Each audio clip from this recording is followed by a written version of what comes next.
I make my round of the hospital almost mechanically, day after day, shadowing my mother from bed to bed or dividing patients between us.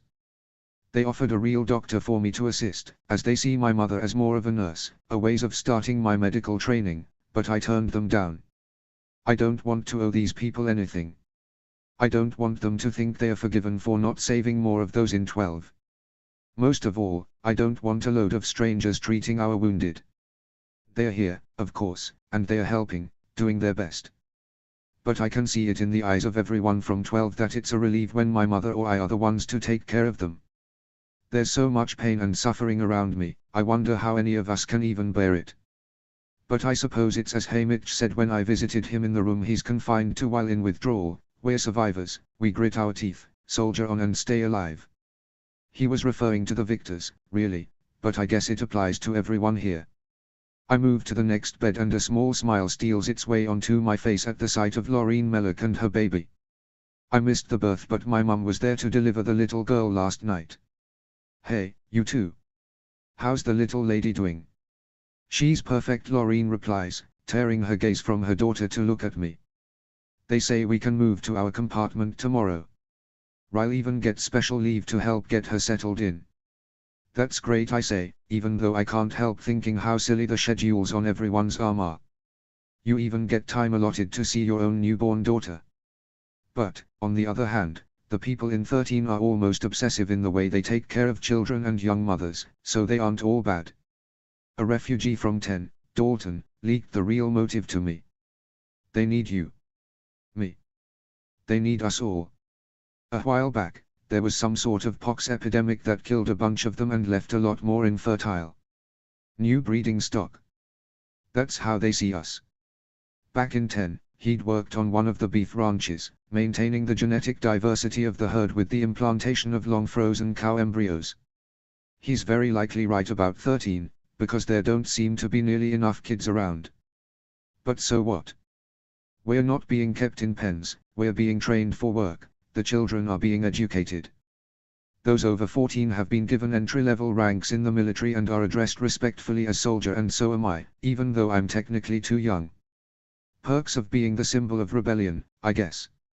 Every single refugee was granted automatic citizenship by the authorities of 13. Still, something about the structures here and especially about their president gives me the creeps. So far, I have managed to get around any real meeting with her by citing the injured. But I think her patience is wearing thin, especially because so far, Olive is being anything but cooperative from what I've gathered. Would you like to hold her? Laureen offers and I accept, settling down on the edge of the bed and letting Laureen help me settle the tiny infant in my arms. I cradle her against my chest carefully, staring at her in awe. She's absolutely perfect and I can't help myself. I carefully rearrange her blankets so I can count her fingers and toes. Laureen laughs lightly. I did that already. All where it should be. I look up with a sheepish grin. Good. Does she have a name yet? The young mother nods, tears springing to her eyes. Petra. Petra Elizabeth Mellock. Named for two people she'll never meet, Rye's brother and Laureen's mother, an uncle and a grandmother dead before she was even born, just like the rest of her family, except her parents and Uncle Tafton. And with that, she still has more left than most people from my home district. I swallow hard around the sudden tightness in my throat, gently brushing my fingers through the baby's blonde curls. I like it. I hand the little girl back to her mother because I can't look at her anymore, don't trust myself to hold her any longer. I leave the hospital and sink to the floor in the first empty corridor I can find. It seems strange that there could be this new little life, this source of happiness in the world, when so much has been lost over the last 2 weeks. I curl into a ball on the cold floor, my breathing erratic. 15 days since the capital took my sister and destroyed my home. 15 days since Livia's dad and both of Estelle's parents died. I dig my fingernails into my forearms. 15 days since BT, Wyas and Chaff arrived on the hovercraft without the other victors and Effie. I feel the first tears stinging in my eyes even as I'm willing myself to keep calm, to stop replaying everything in my mind. 13 days since Madge's mother died on the operating table. 10 days since we had to take Carwyn Cartwright's arm because the burns and subsequent infection were too severe. A sob tears from my throat and I press my nails into my skin harder. 8 days since Glamour woke from her coma and had to be dosed with morphine because she wouldn't stop screaming. 6 days since they executed Sinner and Portia for the whole country to see. I feel my skin break and the small trickle of blood gives me an odd sense of relief. I can't stop sobbing, though. 5 days since Finnick stopped eating and they had to restrain him to stop him from doing worse. 3 days since I stopped taking their pills and since I last slept for more than an hour. A hand on my shoulder jerks me back into the here and now. I manage to choke back a scream and realize that it's Rory. He turns my arms over gently and frowns at the blooded, raised welts my nails left there, but doesn't say anything about it. Sometimes I can't tell if he's scared for me or of me. Primi, he says gently, they decided. You've got clearance to go to 12. I stare at my feet, watching as a fine layer of ash settles on my shoes. All that is left of what once used to be my home is a charred heap of bricks that must have once been the chimney. I grab for Rory's hand, glad he agreed to come along with me. I don't think I could have managed by myself. I'm still not sure coming was a good idea. The authorities in District 13 certainly didn't think so. They were against my coming back. They viewed it as a costly and pointless venture, given that at least a dozen invisible hovercrafts are circling overhead for my protection and there's no intelligence to be gained. But I insisted, made it a condition of my cooperating with any of their plans. Half because I felt I needed to see this all for myself, to really understand that it actually happened, and half because I didn't think they'd agree and I was stalling for time. I have a very terrifying suspicion that whatever I'll do will be taken out on Katniss. But if I do nothing, there's no chance of getting her back, either. I need more time to decide what to do. Or maybe have Haymitch come out of isolation and tell me what to do. I don't even know how to decide something this big. Surprisingly and annoyingly quickly, Plutarch Heavensby, the head game maker who had organized the rebels in the capital, threw up his hands. Let her go. Better to waste a day than another few weeks. Maybe a little tour of 12 is just what she needs to convince her we're on the same side. You okay? Should I come down?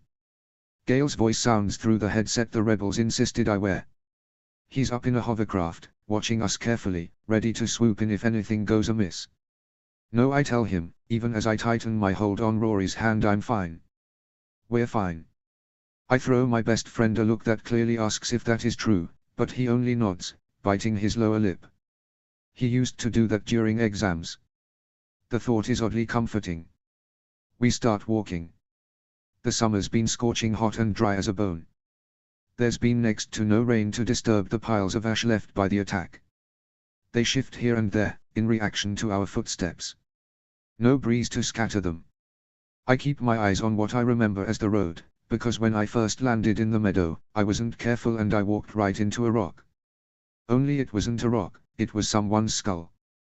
It rolled over and landed face up, and for a long time I couldn't stop looking at the teeth, wondering whose they were, thinking of how mine would probably look the same way under similar circumstances. Rory and I stick to the road out of habit, but it's a bad choice, because it's full of the remains of those who tried to flee. Some were incinerated entirely.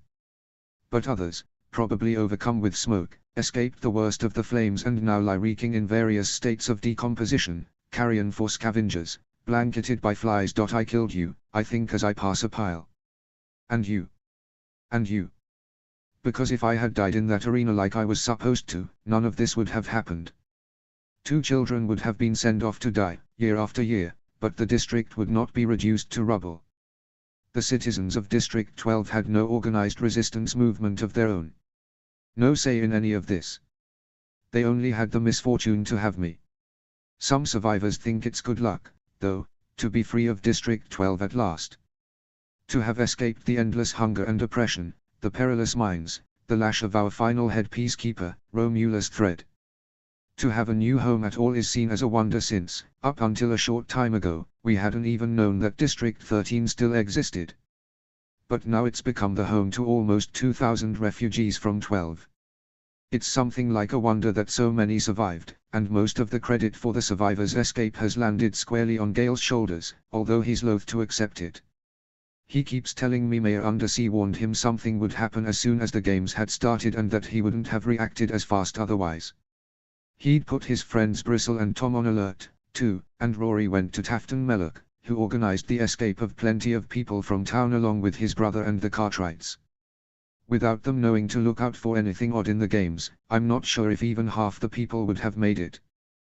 Because as soon as the quarter quell was over, the electricity in District 12 was cut, the televisions went black, and the scene became so silent, people could hear one another's heartbeats. No one did anything to protest or celebrate what had happened in the arena. Yet within 15 minutes, the sky was filled with hoverplanes and the bombs were raining down. It was Gale who thought of the meadow, one of the few places not filled with old wooden homes embedded with coal dust. He herded those he could in its direction, including my mother. He formed the team that pulled down the fence, now just a harmless chain-link barrier, with the electricity off, and led the people into the woods. He took them to the only place he could think of, the lake my father had shown Katniss as a child and that she had later showed to Gale. And it was from there they watched the distant flames eat up everything they knew in the world. It wasn't long after my mother had managed to set up a rudimentary medical area that our hovercraft and the others from 13 arrived to take people on board.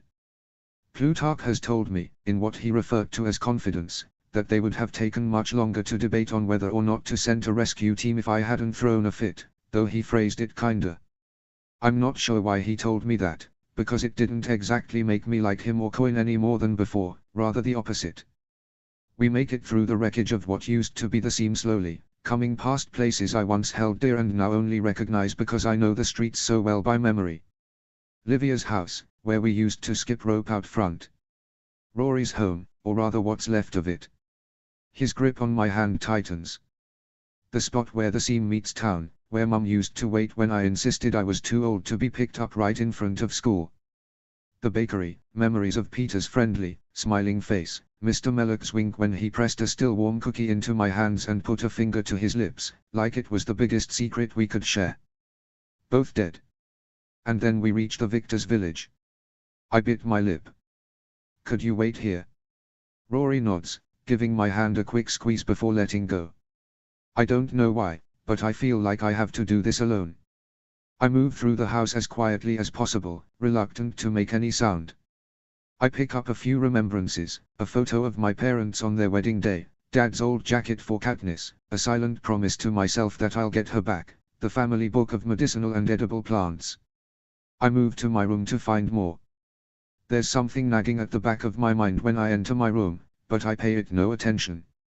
I need my camera, something, anything Cinna's clever hands crafted for me, the painting of amber that Peter made for me. I stare at it for a while before placing it into my bag. I came here looking for answers, and maybe this is one. I still haven't made the change I've vowed to my friend every night when I awake from my nightmares. To become the Mockingjay. I don't think I could do any more damage than I already have. So maybe I really should. I spin on my heel at the sound of a pitiful meow. In the doorway of my room, hesitant like I've never seen him, stands a cat I thought I'd never see again. Buttercup, I say. Thousands of people are dead, but he has survived and even looks well fed. On what? He can get in and out of the house through a window we always left ajar in the pantry. He must have been eating field mice. I refuse to consider the alternative. As soon as I say his name, he comes up to me and rubs against my legs, purring happily. I gather him into my arms, burying my face into his fur, half laughing and half sobbing. Only now that some of my tension fades, I realize that I'm still more on edge than I should be. Then it hits me. It's the smell. Cloying and artificial. A dab of white peeks out of a vase of dried flowers on my dresser. I approach it with cautious steps. There, all but obscured by its preserved cousins, is a fresh white rose. Perfect. Down to the last thorn and silken petal. And I know immediately who sent it to me. President Snow.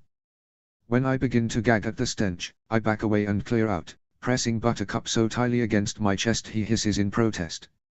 How long has it been here? A day. An hour. The rebels did a security sweep of the victor's village before I was cleared to come here, checking for explosives, bugs, anything unusual. But perhaps the rose didn't seem noteworthy to them. Only to me. Are you okay? Rory asks as I leave the house and I can only nod. He immediately signals for the hovercrafts anyway, wrapping an arm around me. "You're okay, Primi. It's fine, we're getting out of here." Back on the hovercraft, I mostly ignore everyone's demands whether I'm alright, waving them off and contenting myself with petting Buttercup and leaning against Rory. The rose, I decide, will stay between me and President Snow. No one else would understand anyway. From the landing pad, Rory walks me down a series of stairways to compartment 307. We could take the elevator, only it reminds me too much of the one that lifted me into the arena. I'm having a hard time adjusting to being underground so much. But now, just for once, being underground feels comforting, rather than being something I have to push from my mind at all times to fight off the feeling of being buried alive. But after seeing what happened to my home, after finding that rose, I feel strangely safe the further from the surface I am, though it might have to do with the familiar weight of Buttercup in my arms and Rory by my side. I hesitate at our door, giving Rory a worried look. What do I tell her? About 12. She won't want to know about 12. Just tell her you're fine, that's what I'll tell Ma, he says, reaching up to touch my cheek. That's all that matters, anyway. Thank you, I whisper, leaning into his touch. He smiles and presses a quick kiss to my forehead. I'll see you at dinner, Primi. I take a deep breath and open the door. My mother is home for 18 o'clock, reflection, a half hour of downtime before dinner. I see the concern on her face as she tries to gauge my emotional state. But then she catches sight of Buttercup, and any questions she may have had are washed away for the moment. I set him down on the floor and start emptying my bag. I brought some stuff from home. My mother hugs the wedding photo tightly against her chest and then places it, along with the book of plants, on our government-issued chest of drawers. I hang my father's jacket on the back of a chair. For a moment, the place almost seems like home. Like Katniss might come home any second. So I guess the trip to 12 wasn't a complete waste. We're just heading down to dinner when Gale comes jogging up to us, pointing to his communicuff after a quick hello. Being granted a communicuff is a special privilege that's reserved for those important to the cause, a status Gale achieved by his rescue of the citizens of 12. They want the two of us in command, he says. I resign myself to following him with a heavy sigh. They probably want an answer from me now, seeing as they let me go to 12. I'll be there, Mockingjay. I think I always knew I wouldn't back out, but it still makes me feel sick to my stomach. My decisions, my actions will affect the lives of others, as the bombing of 12 made painfully clear. Most of all, I worry for Katniss, Madge and Effie. They're the capital's most obvious targets if, when, I step out of line. I dig my nails into my palm in an attempt to calm myself, ground myself in the moment. Gale holds the door for me and I slip into command. The high-tech meeting /war council room complete with computerized talking walls, electronic maps showing the troop movements in various districts, and a giant rectangular table with control panels I'm not supposed to touch. No one notices me, though, because they are all gathered at a television screen at the far end of the room that airs the Capitol broadcast around the clock. I'm thinking I might be able to slip away when Plutarch, whose ample frame has been blocking the television, catches sight of me and waves urgently for me to join them. I reluctantly move forward, trying to imagine how it could be of interest to me. It's almost always the same. War footage. Propaganda. Replaying the bombings of District 12. An ominous message from President Snow. Once, it was so much worse than that. Unbidden, the images flood back into my mind. The victors' village in 4. The peacekeepers advancing, the victors, their spouses, and older children blocking their path, refusing to hand over one of their own even as the guns are trained on them. As they are hopelessly outnumbered. As they are threatened with being shot. The head peacekeeper having enough, a cruel smile on his face as he speaks. Fine. Get their children. The victors, one by one, giving in, stepping aside, some holding out until the first little girl is dragged from her home by her hair, screaming for her mother. Then they all break away. Understandably. Annie Crester's left, wide-eyed and shaking, with only an old woman by her side. I remember Mags from my victory tour, from the silly photo shoot with their oldest living victor and their youngest. There's no hint left of the kind, open smile now, as she's shielding the young woman as much as blocking her from stepping forward, even as Anne is begging and pleading with her to just save herself. For a moment, the peacekeepers seem uncertain what to do, then Mags whistles Ruse 4-note tune and without further warning, the head peacekeeper aims and shoots. They take Annie away, covered in blood and screaming, screaming, screaming. The transmission gives out at the same time as Finnick's knees. She was as good as his family, Kashmir tells me later. So it's a relief, almost entertaining to see Caesar Flickerman, the eternal host of the Hunger Games, with his painted face and sparkly suit, preparing to give an interview. Until the camera pulls back and I see that his guest is Katniss. I push my way to the front of the room until I'm right at the screen. She looks healthy and unharmed. Her skin is glowing, flawless, in that full body polish way. It feels less real than the images my nightmares conjured, of her beaten and blooded and barely alive. And yet there she is. I reach out to touch the screen, her name hardly even a whisper on my lips. I feel a shaking hand settle on my shoulder and don't have to turn to know it's Gale. Caesar settles himself more comfortably in the chair across from my sister and gives her a long look. So, Katniss. Welcome back. Her smile is more a grimace, but she tries hard to hide it, I can tell. I bet you thought you'd done your last interview with me, Caesar. I confess, I did, says Caesar. The night before the quarter quell, well, whoever thought we'd see you again? You seemed quite determined to sacrifice yourself so Miss Madge Undersea could survive. Yes, that's the plan, my sister replies. Her choice of words doesn't go unnoticed by me and I throw Gale a quick look. He looks as if he's going to be sick, but there is hope in his eyes. So he caught it, too. That's the plan.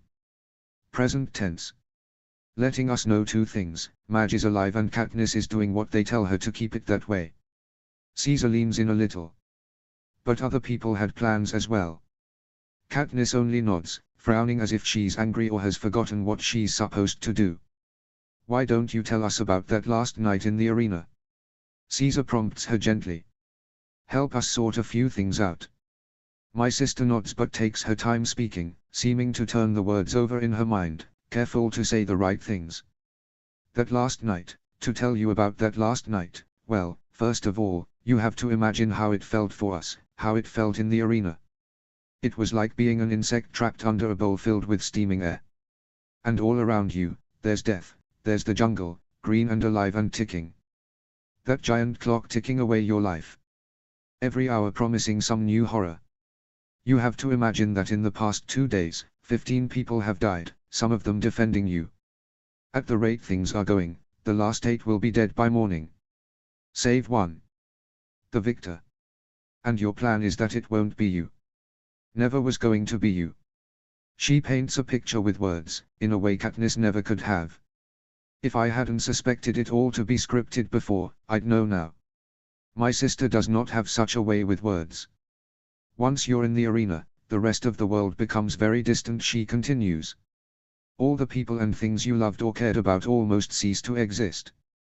The pink sky and the monsters in the jungle and the tributes who want your blood become your final reality, the only one that ever mattered. As bad as it makes you feel, you're going to have to do some killing, because in the arena, you only get one wish. And it's very costly. It costs your life, says Caesar. Oh, no.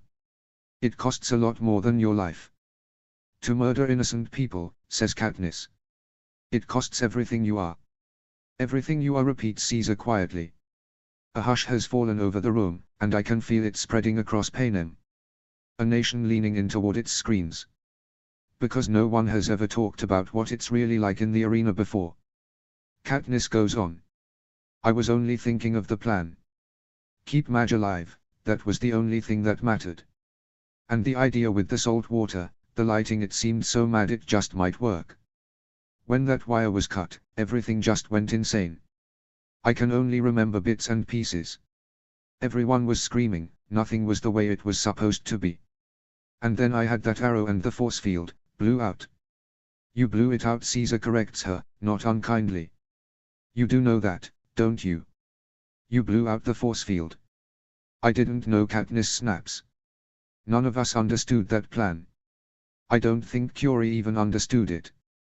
That's a blatant lie, but Caesar doesn't challenge her on it. They tricked us.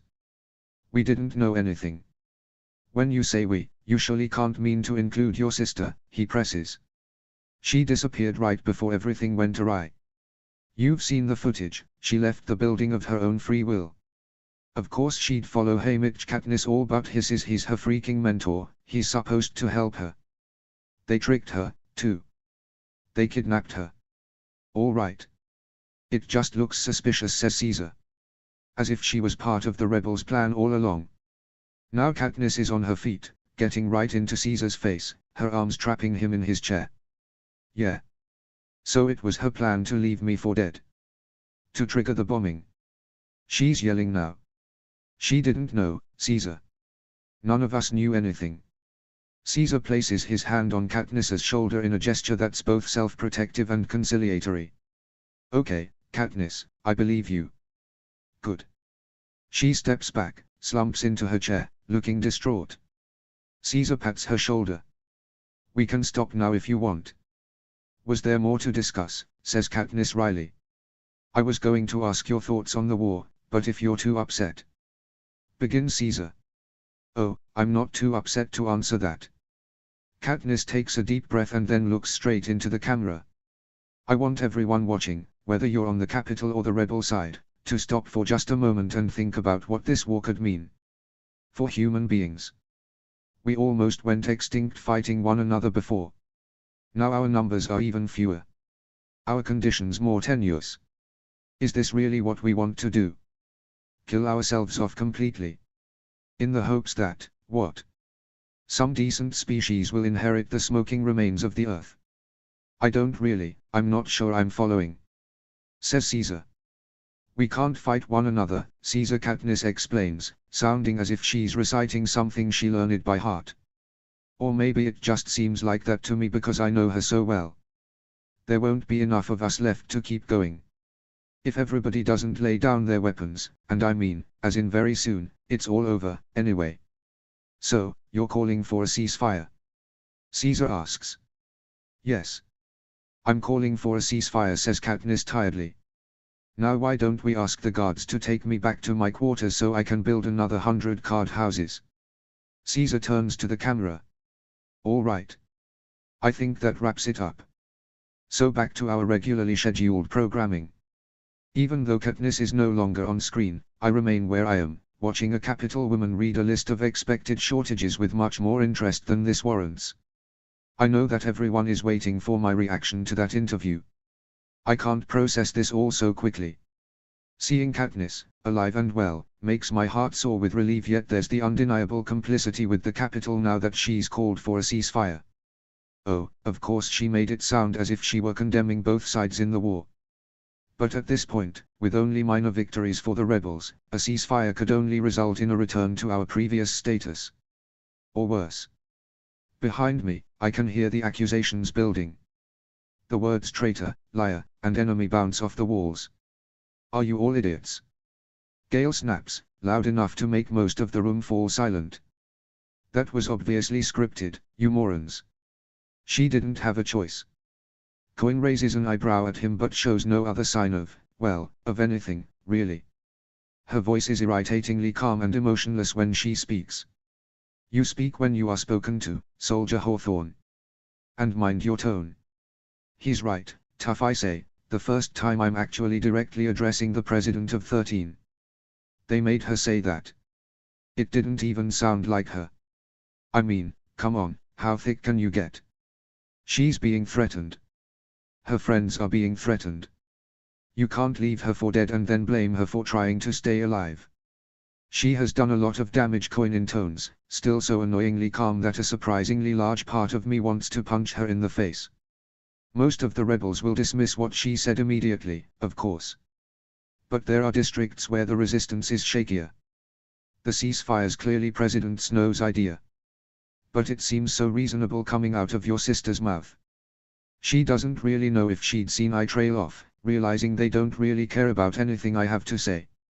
I turn to Celeste Horan and Plutarch Heavensby, hoping for some sympathy or at least a more practical approach than Coin's damning stubbornness. We need to do damage control. Interviews, maybe. Get Finnick on camera or Kashmir or me or show them 12. They nod to this, but I know they only want to hear 5 words from me. I will be the Mockingjay. And I do want to say them, but something in me is still fighting it. I settle for 5 different words. I want to see Olive. The look Cohen gives me makes the word I see seem not cold enough. You are in no position to make demands, Soldier Everdeen. I swallow hard, balling my hands to fists in hopes of keeping them from shaking.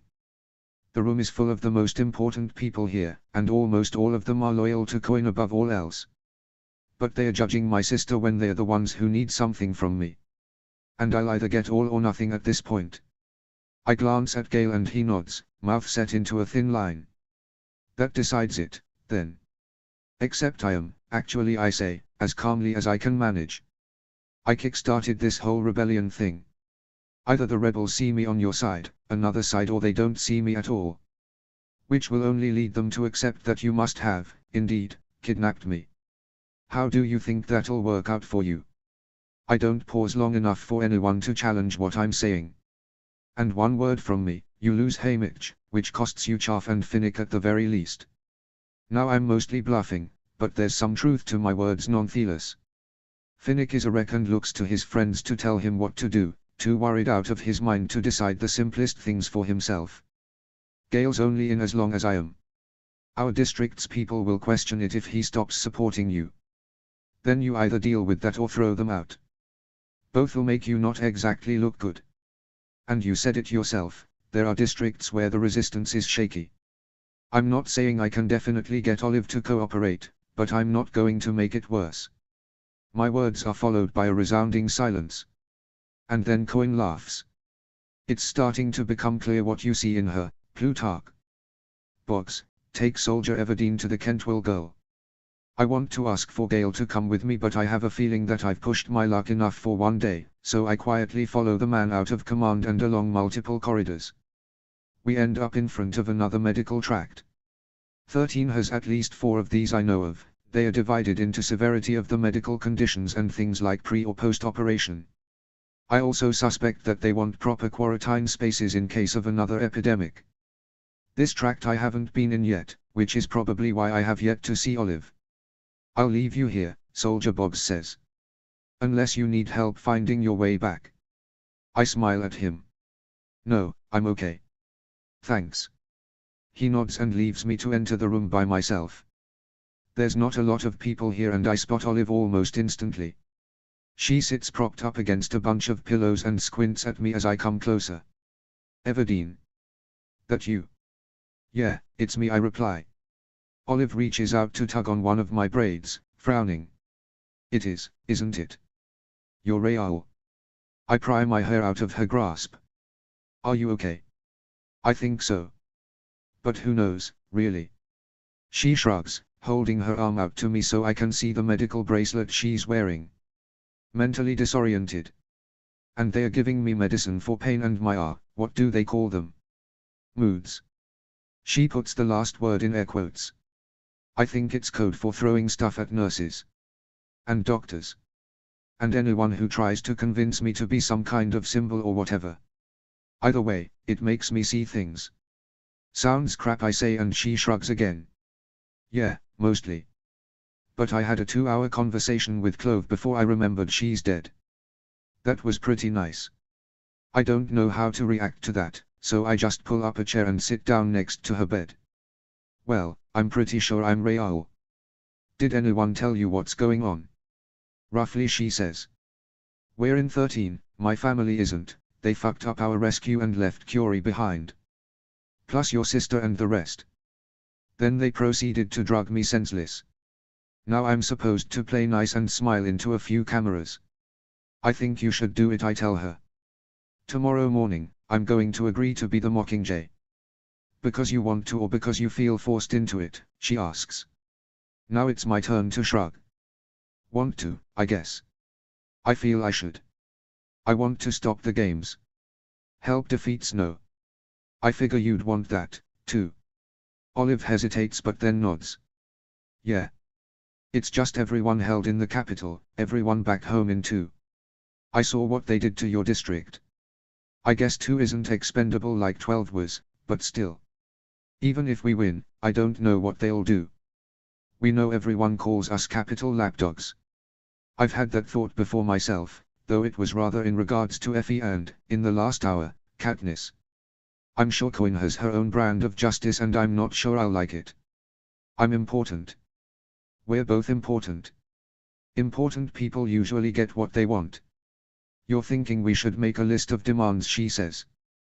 That's actually pretty good. Getting me out of here would be point one. They say I'm not stable enough to live alone, but no one'll have me. They packed Glamour in with Demeter 2 days ago, so I can't go there. I apparently give her panic attacks or whatever. You did almost kill her, you know, I remind her. Put her in a coma, actually. She waves me off impatiently. Arena, Prim. Can't hold it against me. What happens in the games, stays in the games. I'm taken aback by how calloused she is, even now, but decide to give her the benefit of the doubt and assume it's her way of coping. Besides, I need her. Not to mention that I remember all too well how horrifying it was to be confined to my bed and drugged into submission right after my games. I give Olive a small smile. You can come live with me and my mum. I'll tell the chief physician right now, then we can get our list started tonight. In the morning, I see that 7 breakfast is directly followed by 7:30 command and it's the same on Olive's arm. They were happy to move her to my room instantly, probably figuring out that I'd convinced her to do what they want from us. At the dining hall, I flash my schedule, which includes some kind of ID number, in front of a sensor. As I slide my tray along the metal shelf before the vats of food, I see breakfast is its usual dependable self, a bowl of hot grain, a cup of milk, and a small scoop of fruit or vegetables. Today, it appears to be grated apple. All of it comes from 13's underground farms. Very impressive but also kind of disgusting, to be honest. Olive and I sit at the table assigned to the Everdeens and the Hawthorns and some other refugees. I shovel my food down, wishing for seconds, but there are never seconds here, which is harsh after a year of eating on a victor's winnings. But they have nutrition down to a science. You leave with enough calories to take you to the next meal, no more, no less. Serving size is based on your age, height, body type, health, and amount of physical labor required by your schedule. The people from 12 are already getting slightly larger portions than the natives of 13 in an effort to bring us up to weight. I guess bony soldiers tire too quickly. It's working, though. In just a month, we're starting to look healthier, particularly the kids. Rory sets his tray beside me and leans around me to look at Olive, smiling politely. Hi, you must be Olive. Good to see you finally made it out of the hospital. Thanks, she says after scrutinizing him for a few seconds, probably trying to decide if he's being nice or is somehow mocking her. And you're Rory. That right? He nods happily and then turns to Posey, who's demanding his attention. Gale sits down across from me and I note his empty wrist. So they took your communicuff. He grins wryly. Yeah, for mouthing off. Or insubordination, they called it. I don't care. This food is disgusting, Olive suddenly says apropos of nothing. Give me the list. I sigh in exasperation. Don't be silly. You're not putting better food on our demands. I was going to put outdoor privileges, she replies as if that were obvious. I hunt, you gather. Make the food halfway decent. Put it at 3. I consider this and realize it's a good idea. Anything that gets me out of this giant tomb is good with me. I look at Rory and Gale. I'll put you in on that, too. And Gale, if it's okay with you, I'm going to ask them to make you my personal guard. They can't throw you out of any meetings or anything. My sister trusts him more than anyone in the world and I know they'd never agree to let me have Rory tag along, so this is the next best thing. Provided he's okay with it. Sounds good, he replies. I'm glad he accepted this so quickly, but I do have another reason for wanting him on my team. I'd rather keep it to myself, really, as he has persistently refused to speak of either Katniss or Madge with me. Still, I can only imagine how I'd feel if I had known even less about the rebels' plans, and even know, I'm unhappy with how much seems to be done behind my back. I don't want to do that to Gale, keep him in the dark and use him. I clear my throat awkwardly. I want you in whatever footage they'll broadcast, too. Show you're important to our cause. Madge, he freezes, all color fading from his face as he stares at me. I force myself to continue. Right now, she's really just a pressure point to get Katniss to do what they want. That won't keep her alive forever. Gloss for Kashmir, Katniss for me, Curie for Wyas. That's how it works. You need to be seen as more important. Then they can't kill her. It takes him a few seconds to react, but then he gives a jerky nod in response. I don't push the subject further as he returns his attention to his food, leaning in to shovel his portion of apple half on Rory's and half on my plate. I frown but greedily tuck in anyways. Bet you that's illegal or something. What can they do? They've already got my communicuff, says Gale dryly. Olive takes my bowl and scrapes it clean. They could always shoot you.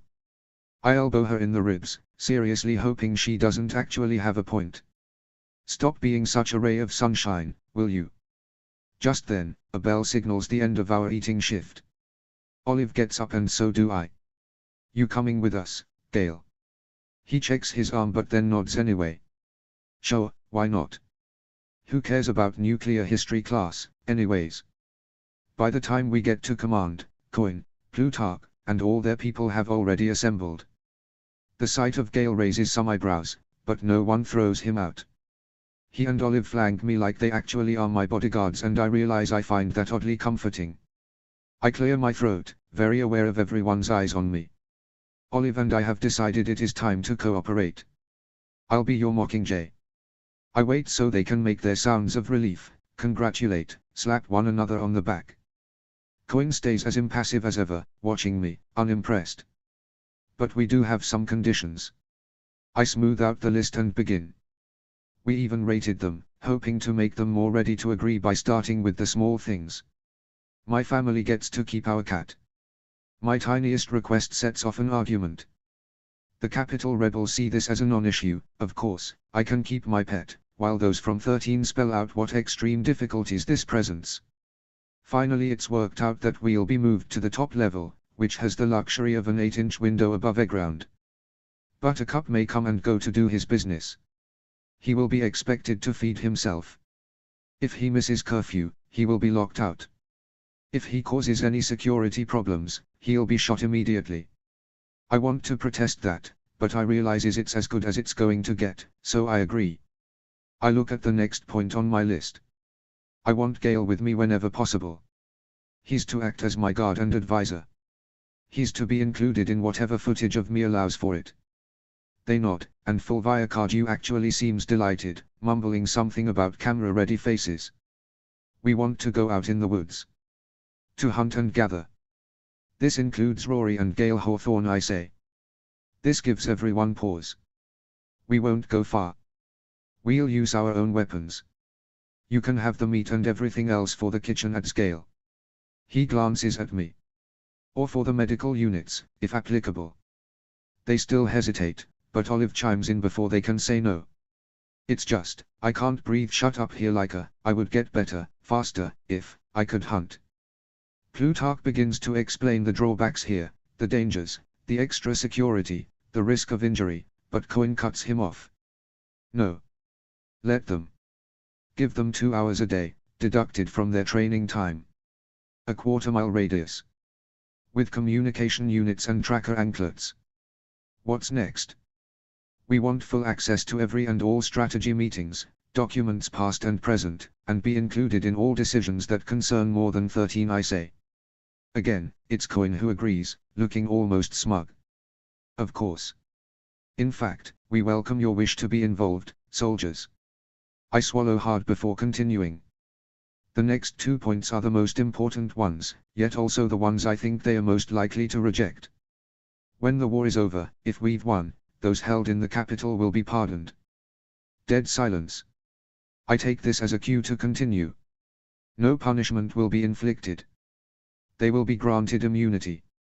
This goes for, but is not limited to, Katniss Everdeen, Madge Undersea, Effie Trinket, Domitia and Remus Cantwell, Tara Hayden, Johanna Mason, Curie Plasmic, and Annie Crester. We decided that we'd put the most important people in by name and Olive insisted on the phrasing, so Coin couldn't screw us over later. No, says Coin flatly. Yes, I shoot back. It's not their fault you abandoned them. Who knows what the capital's doing to them? They'll be tried with other war criminals and treated as the tribunal sees fit, she says. Olive takes a step towards her, her voice even but somehow almost too calm. They will be granted immunity. You will hold yourself and your government responsible for their safety, or you will find yourself someone else to do your propaganda. This is not optional, it is not negotiable. You agree, or Everdeen and I are out. What do you say, President? Asks Plutarch. You could issue an official pardon, given the circumstances. Half of them are not even of age, some are rebels, some both. She looks like she'd rather not, but Coin agrees. I nervously smooth out the paper again, fighting the urge to hand it to Olive. She came up with this one, but it's good and I'm in a better position to haggle. So I continue to talk. Regarding the victors outside the capital, or at least not in custody, we want them tried by a jury of their peers. That means the other victors, including myself, obviously. The no doesn't come as a surprise. Victors do not receive any special treatment. If anything, siding with the capital is more despicable after having survived the games.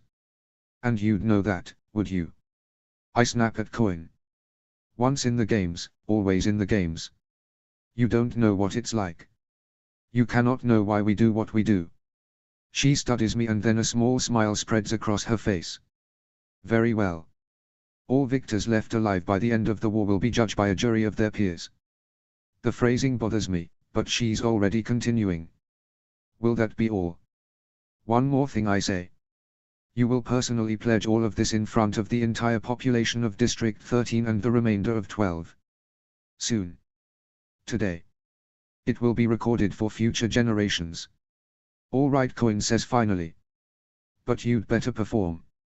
We'll perform when you've made the announcement, Olive says. Call a National Security Assembly during reflection today, she orders.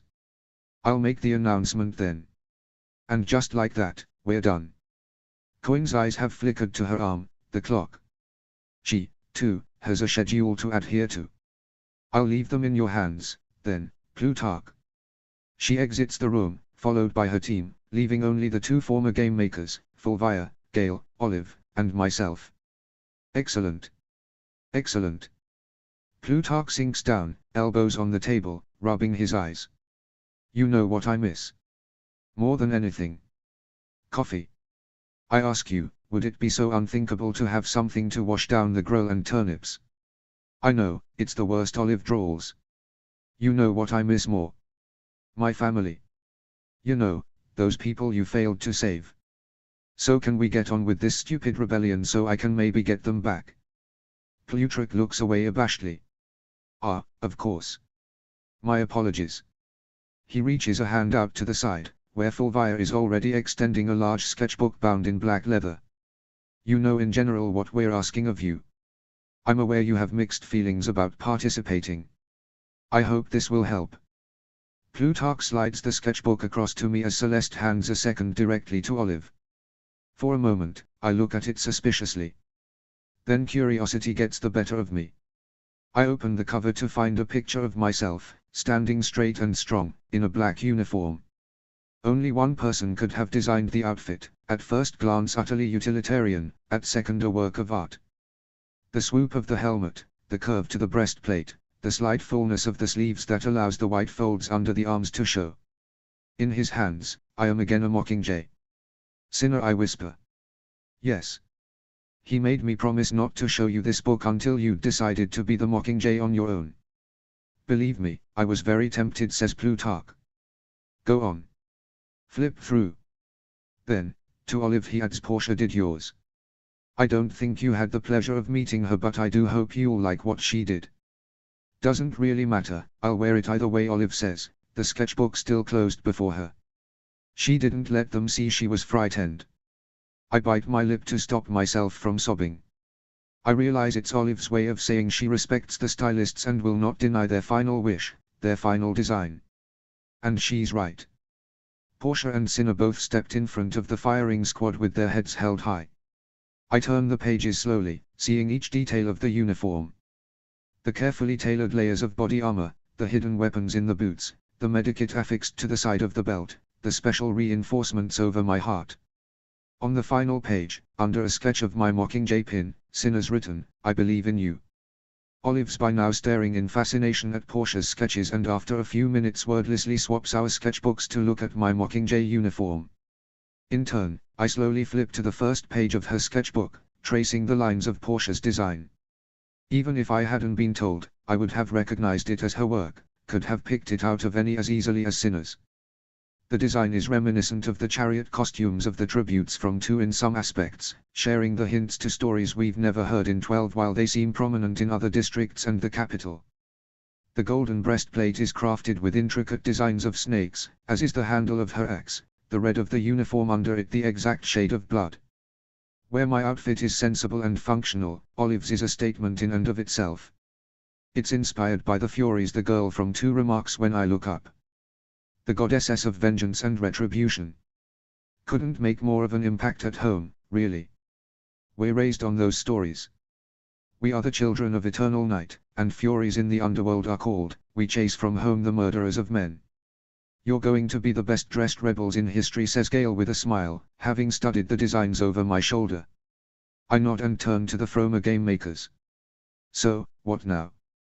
Our plan is to launch an airtime assault, says Celeste. To make a series of what we call propo, which is short for propaganda spots, featuring you two, and broadcast them to the entire population of Panem. How? The capital has sole control of the broadcasts, says Gale. But we have BT. Plutarch replies. About 10 years ago, he essentially redesigned the underground network that transmits all the programming. He thinks there's a reasonable chance it can be done. Of course, we'll need something to air. So, ladies, the studio awaits your pleasure. Plutarch turns to his assistant. Fulvia. Plutarch and I have been talking about how on earth we can pull this off. We think that it might be best to build you, our rebel leaders, the faces of this cause, from the outside, in. That is to say, let's find the most stunning look possible, and then work your personality up to deserving it, she says brightly. You already have their uniforms, says Gale. Yes. But is Olive scarred and bloody? Is Primrose glowing with the fire of rebellion? Just how grimy can we make them without disgusting people? At any rate, they have to be something. I mean, obviously this. Fulvia moves in on me quickly, framing my face with her hands, won't cut it. I jerk my head back reflexively while Olive snigs, but Fulvia's already busy gathering her things. So, with that in mind, we have another little surprise for you. Come, come. She gives us a wave and we follow her and the ex-game makers along. Olive sighs heavily. Holy crap, and here I thought my escort was bouncy. Are we rebels or the cheer squad? Bit of both, it seems, I say as I wrap my arms tightly around the sketchbook and allow myself to feel hopeful. This must be the right decision. If Sinner wanted it. We board an elevator, and Plutarch checks his notes. Let's see. It's compartment 3908. He presses a button marked 39, but nothing happens. You must have to key it, says Celeste. Plutarch pulls a key attached to a thin chain from under his shirt and inserts it into a slot I hadn't noticed before. The doors slide shut. Ah, there we are. The elevator descends 10, 20, 30 plus levels, farther down than I even knew District 13 went. I'm starting to feel panic creeping up inside of me and am beyond relieved when the elevator finally stops. It opens on a wide white corridor lined with red doors, which look almost decorative compared to the grey ones on the upper floors. Each is plainly marked with a number 3901, 3902, 3903. As we step out, I glance behind me to watch the elevator close and see a metallic grate slide into place over the regular doors. When I turn, a guard has materialized from one of the rooms at the far end of the corridor. A door swings silently shut behind him as he strides toward us. Plutarch moves to meet him, raising a hand in greeting, and the rest of us follow behind him. Something feels very wrong down here. It's more than the reinforced elevator, or the claustrophobia of being so far underground, or the caustic smell of antiseptic. My hands are instantly sweaty. One look at Gale's face and I can tell he senses it as well. Good morning, we were just looking for, Plutarch begins. You have the wrong floor, says the guard abruptly. Really? Plutarch double-checks his notes. I've got 3908 written right here. I wonder if you could just give a call up to. I'm afraid I have to ask you to leave now. Assignment discrepancies can be addressed at the head office, says the guard. It's right ahead of us. Compartment 3908. Just a few steps away. The door, in fact, all the doors, seem incomplete. No knobs. They must swing free on hinges like the one the guard appeared through. Where is that again? Asks Fulvia. You'll find the head office on level 7, says the guard, extending his arms to corral us back to the elevator. From behind door 3908 comes a sound. Just a tiny whimper. Like something a cowed dog might make to avoid being struck, only all too human and familiar. I instinctively step forward, more sensing than really hearing Olive hiss something behind me. Her sketchbooks clatters to the floor right in front of the guard. A second after he leans down to retrieve it, Gale leans down, too, intentionally bumping heads. Oh, I'm sorry, he says with a light laugh, catching the guard's arms as if to steady himself, turning him slightly. In a split second, Olive's past him. She pushes open the door marked 3908 just as I catch up with her. And there they are. Half naked, bruised, and shackled to the wall. My prep team. The stink hits me hard. Even with the heavy antiseptic smell, the stink of unwashed bodies, stale urine, and infection breaks through. Flavius and Octavia shrink back against the tiled walls like they are anticipating an attack, and I half turn to Olive, gesturing for her to step back. I can only hope they aren't afraid of me. They couldn't possibly, could they? But I can't even fathom what happened to them. For answers, I cross to Venia, even as the guard's ordering me out. But by the shuffling that follows, I know Gale has somehow detained him. I crouch down and take her icy hands, which clutch mine like vices. What happened, Venia? I ask, forcing myself to ban the tremor from my voice. I have to be strong for them. What are you doing here? They took us from the capital, she says hoarsely. Plutarch enters behind me. What on earth is going on? Who took you? I press her. People, she says vaguely. The night you disappeared. We thought it might be comforting for you to have your regular team, Plutarch says behind me. Cinna requested it.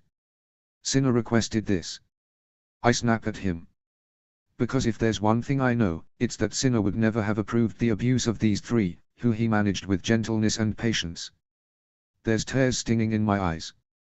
Why are they being treated like criminals? I honestly don't know. There's something in his voice that makes me believe him, and the pallor on Fulvia's face confirms it. Plutarch turns to the guard, who's just appeared in the doorway with Gale right behind him. I was only told they were being confined. Why are they being punished? For stealing food.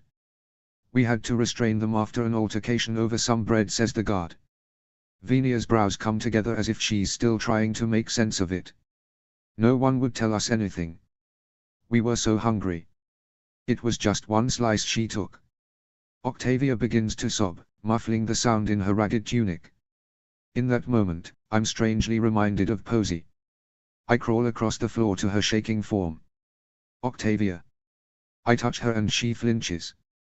I try again, my voice gentle, barely a whisper. Octavia. It's going to be all right. I'll get you out of here, okay?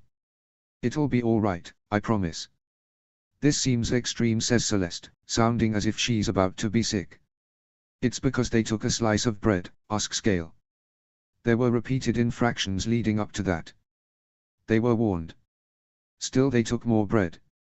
The guard pauses a moment, as if puzzled by our density. You can't take bread. I can't get Octavia to uncover her face, but she lifts it slightly. The shackles on her wrists shift down a few inches, revealing raw sores beneath them. I'm bringing you to my mum. I address the guard. Unchain them. The guard shakes his head. It's not authorized. Unchain them. Now. I yell.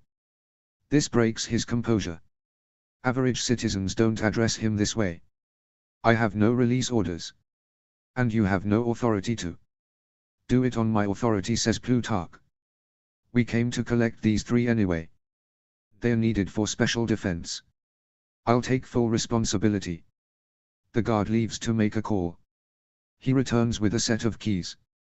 The preps have been forced into cramped body positions for so long that even once the shackles are removed, they have trouble walking. Gale, Plutarch, and I have to help them. Flavius's foot catches on a metal grate over a circular opening in the floor, and my stomach contracts when I think of why a room would need a drain. The stains of human misery that must have been hosed off these white tiles. In the hospital, I find my mother, the only one I trust to care for them. "Mummy," I say, and I must sound as pitiful as I feel because when she turns around, there's concern in her eyes before she even sees the 3 figures huddled behind me. It takes her a minute to place the 3, given their current condition, but already she wears a look of consternation. And I know it's not a result of seeing abused bodies, because they were her daily fare in District 12, but the realization that this sort of thing goes on in 13 as well. No one interferes when she guides the trio into an examination room to assess their injuries. I follow after her, hesitating just long enough to see Olive and Gale take up a position outside the door, arms crossed and glowering at anyone within a 5-foot radius.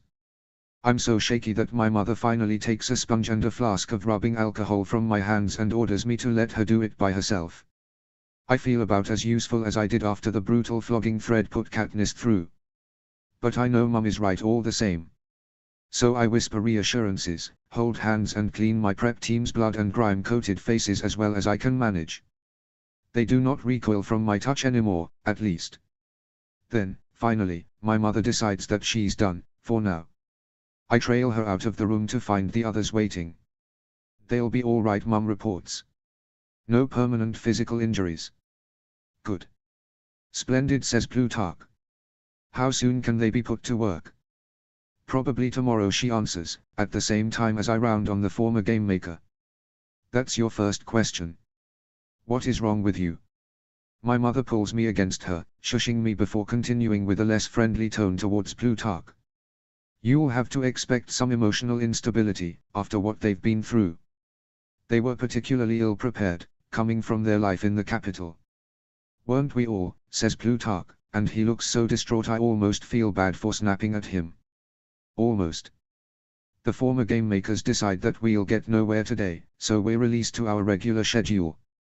Olive, Gale and I head towards lunch in silence, leaving each other to our dark thoughts. We run into the rest of the Hawthorns on the way and Hazel eyes us with concern. "Is everything all right?" We must look about as glum as we feel, because even Posey stops chattering. Vic, taking one look at us, quickly assesses the situation and distracts his little sister. "Race you to the table," he shouts, and they're off under much giggling and squealing on Posey's part. "We're okay," Gale says, causing his mother to raise her eyebrows, unconvinced. Olive laughs dryly. "Just realizing what the hell we got ourselves into." I shoot her a glare. She obviously has no concept of timing, or just doesn't care about other people's feelings. I suspect it might be both. I make myself smile and shrug. "Just been a long day, and it's only lunch." Gale forces a laugh and Hazel drops the subject, though she remains skeptical. Rory indicates that we should drop back as we start moving again and I gladly accept. "So, what really happened?" he asks quietly once his family and Olive are far enough ahead so they won't hear us anymore. And I tell him everything. By the time I'm done, there's hot tears streaming down my face and I'm digging my nails into my palm to feel something beside the anger, sorrow, and gently uncurls my fist, brushes his thumb across the small bloody marks on my skin and laces our fingers together without comment, effectively stopping me from further hurting myself. Part of me wants to snap at him, for noticing, for anything, really, but I know it's just because I'm wound so tight right now and embarrassed. I know I shouldn't be doing this to myself, but it gives me an ounce of control over something in my life and I find it hard to stop. As Rory doesn't mention it, I don't either, instead following up my retelling of today's horrifying events. It's a warning, hurting them. To the Capitol rebels as much as me. Don't get on Coin's bad side, don't think any status means anything. Being Capchol here is a liability, if anything. Rory agrees. This is just more of the same, isn't it, Prumi? He's wide-eyed and afraid, but I'm not going to lie to him. Never have, never will. Even after my games, I told him about every nightmare, every flashback, every panic attack in excruciating detail. We have no secrets. Yeah. We're still fighting to stay alive. It's just not as simple anymore. Hunger, other tributes, snow. Those are enemies we know. Enemies everyone knows are the enemy. Here. I trail off, the truth too harsh right now. Rory must sense it, because he gently squeezes my hand and gives me a small smile. We've made it this far, haven't we? I only nod in return, not quite able to smile. We head over to the table everyone's already having lunch at, where we're served bean and onion stew, a thick slice of bread, and a cup of water. After Venia's story, the bread sticks in my throat, so I slide the rest of it onto Rory's tray. None speaks much during lunch, not even Posey, but when our bowls are clean, Gale pulls up his sleeve, revealing his schedule. I've got training next. Ditto, Olive says with a glance at her arm. I tug up my sleeve and hold my arm next to Gale's. Me, too. I remember that training equals the woods now. I turn to Rory. What about you? We got clearance to go outside instead of training. He quickly checks and, with a grin like I haven't seen on his face in far too long, tells me our schedules match. We go down to the armory where we're provided with weapons, a large burlap sack meant as a game bag, and a smaller one for me to gather herbs. I tolerate having the tracker clamped to my ankle, even though it reminds me of how we could see Katniss and Madge's every move on our monitors during the games, and try to look as if I'm listening when they explain how to use the handheld communicator. The only thing that sticks in my head is that it has a clock, and we must be back inside 13 by the designated hour or our hunting privileges will be revoked. This is one rule I think I will make an effort to abide. We go outside into the large, fenced-in training area beside the woods. Guards open the well-oiled gates without comment. We would be hard-pressed to get past this fence on our own, 30 feet high and always buzzing with electricity, topped with razor-sharp curls of steel. We move through the woods until the view of the fence has been obscured. In a small clearing, we pause and drop back our heads to bask in the sunlight. I turn in a circle, my arms extended at my sides, revolving slowly so as not to set the world spinning. The lack of rain I saw in 12 has damaged the plants here as well, leaving some with brittle leaves, building a crunchy carpet under our feet. We take off our shoes. Mine don't fit right anyway, since in the spirit of waste not want not that rules 13, I was issued a pair someone had outgrown and I haven't quite grown into yet, so there's old paper with writing on stuffed into the tips. Some school kid's old homework, if I had to guess. We're going through the woods, Rory and I really just enjoying the fresh air and picking the occasional herb when we spot one, Gale and Olive doing the actual hunting. You're really good at this, Gale tells her at some point. She grins at him. No need to sound so surprised. They have to teach us how to track and kill prey somehow, you know. Gale's eyebrows shoot up. I guess, like me, he never really thought much about how the academies in the career districts work. So they make you hunt for training. You hunt for sport. Well, I sure as hell don't usually hunt for food, Olive remarks. I'm really rich, you know. She says it with a smile and Gale, after a second, gives her a small grin. Maybe he's remembering how well she got along with Madge. Or how she sobbed when she had to, when Amphitrite died. Either way, he doesn't hit her with a condescending remark like I'd have expected, so when Rory offers to let the two go off by themselves, I don't see a reason to object. After scouring for plants for a while, Rory and I decide to set some snares for when we come back tomorrow, assuming we'll get time allotted again. Halfway through a snare, I become aware that my surroundings seem oddly fuzzy and my hands are shaking. I swallow hard, but don't really know what's wrong. Something's off but I can't put my finger on it. My head jerks up at a small sound to my left and I scream at the sight of the figure stepping out from between the trees. I barely have time to get to my feet and fumble for a knife before strong arms wrap around me, restricting me. I throw myself forward as hard as I can, trying to break loose from the arms wrapped around me. The hold doesn't budge even a little. Someone saying my name but nothing but the girl walking towards me really registers. There's blood on the knife she's holding and on her hands. The knowledge where that blood comes from makes tears rise in my eyes and boil in my throat. Don't make me cut you up like that bitch from 5. Get away from me. I scream, kicking and clawing at the person restraining me. Get off me, get her away. Peter. Help me. Peter. But no one comes to help me. Strangely, the girl from 2 stops advancing, a look of confusion and then understanding on her face. The knife drops from her hold and she raises her hands in a gesture of appeasement, slowly stepping backwards. That's not right. The thought pushes itself to the front of my mind through the haze of panic. I should be dead by now. And there's no sign of Kato. Why is she not attacking? None of this is right. The screams die in my throat and the desperate pleas of a voice right next to my ear finally reach me. It's not real, Primi, it's not real. It's just Olive. It's not real. We're in 13. Olive, I repeat, and the fight leaves my body. It's not real. Rory. I can feel him nod against the back of my head. I'll let you go now, okay? His grip has already loosened and I turn in his arms, burying my face against his chest. Don't let go. We stand like that for a while as I match my breathing to Rory's, letting it guide me back away from the edge. I shouldn't have grabbed you, he says after some time, voice as shaky as I still feel. It's just you went for the knife and I didn't know what to do. I could have disarmed her, easy, Olive says testily. You should have just let her come at me. And you holding her down would have helped. How? Rory shoots back. That would have just made it worse. What just happened? Gale suddenly asks, reminding me he's here as well. I twist in Rory's embrace to look at his brother. Flashback. Haven't had one this bad for a few months. I've just been on edge, with my prep team and all. The woods got me, I guess. Or the snare. And Olive, well, I break off somewhat awkwardly. The girl from 2 supplies the answer without looking at any of us. I look like my sister. Who almost did her in. Covered in blood on top of that, well, what did we expect, really?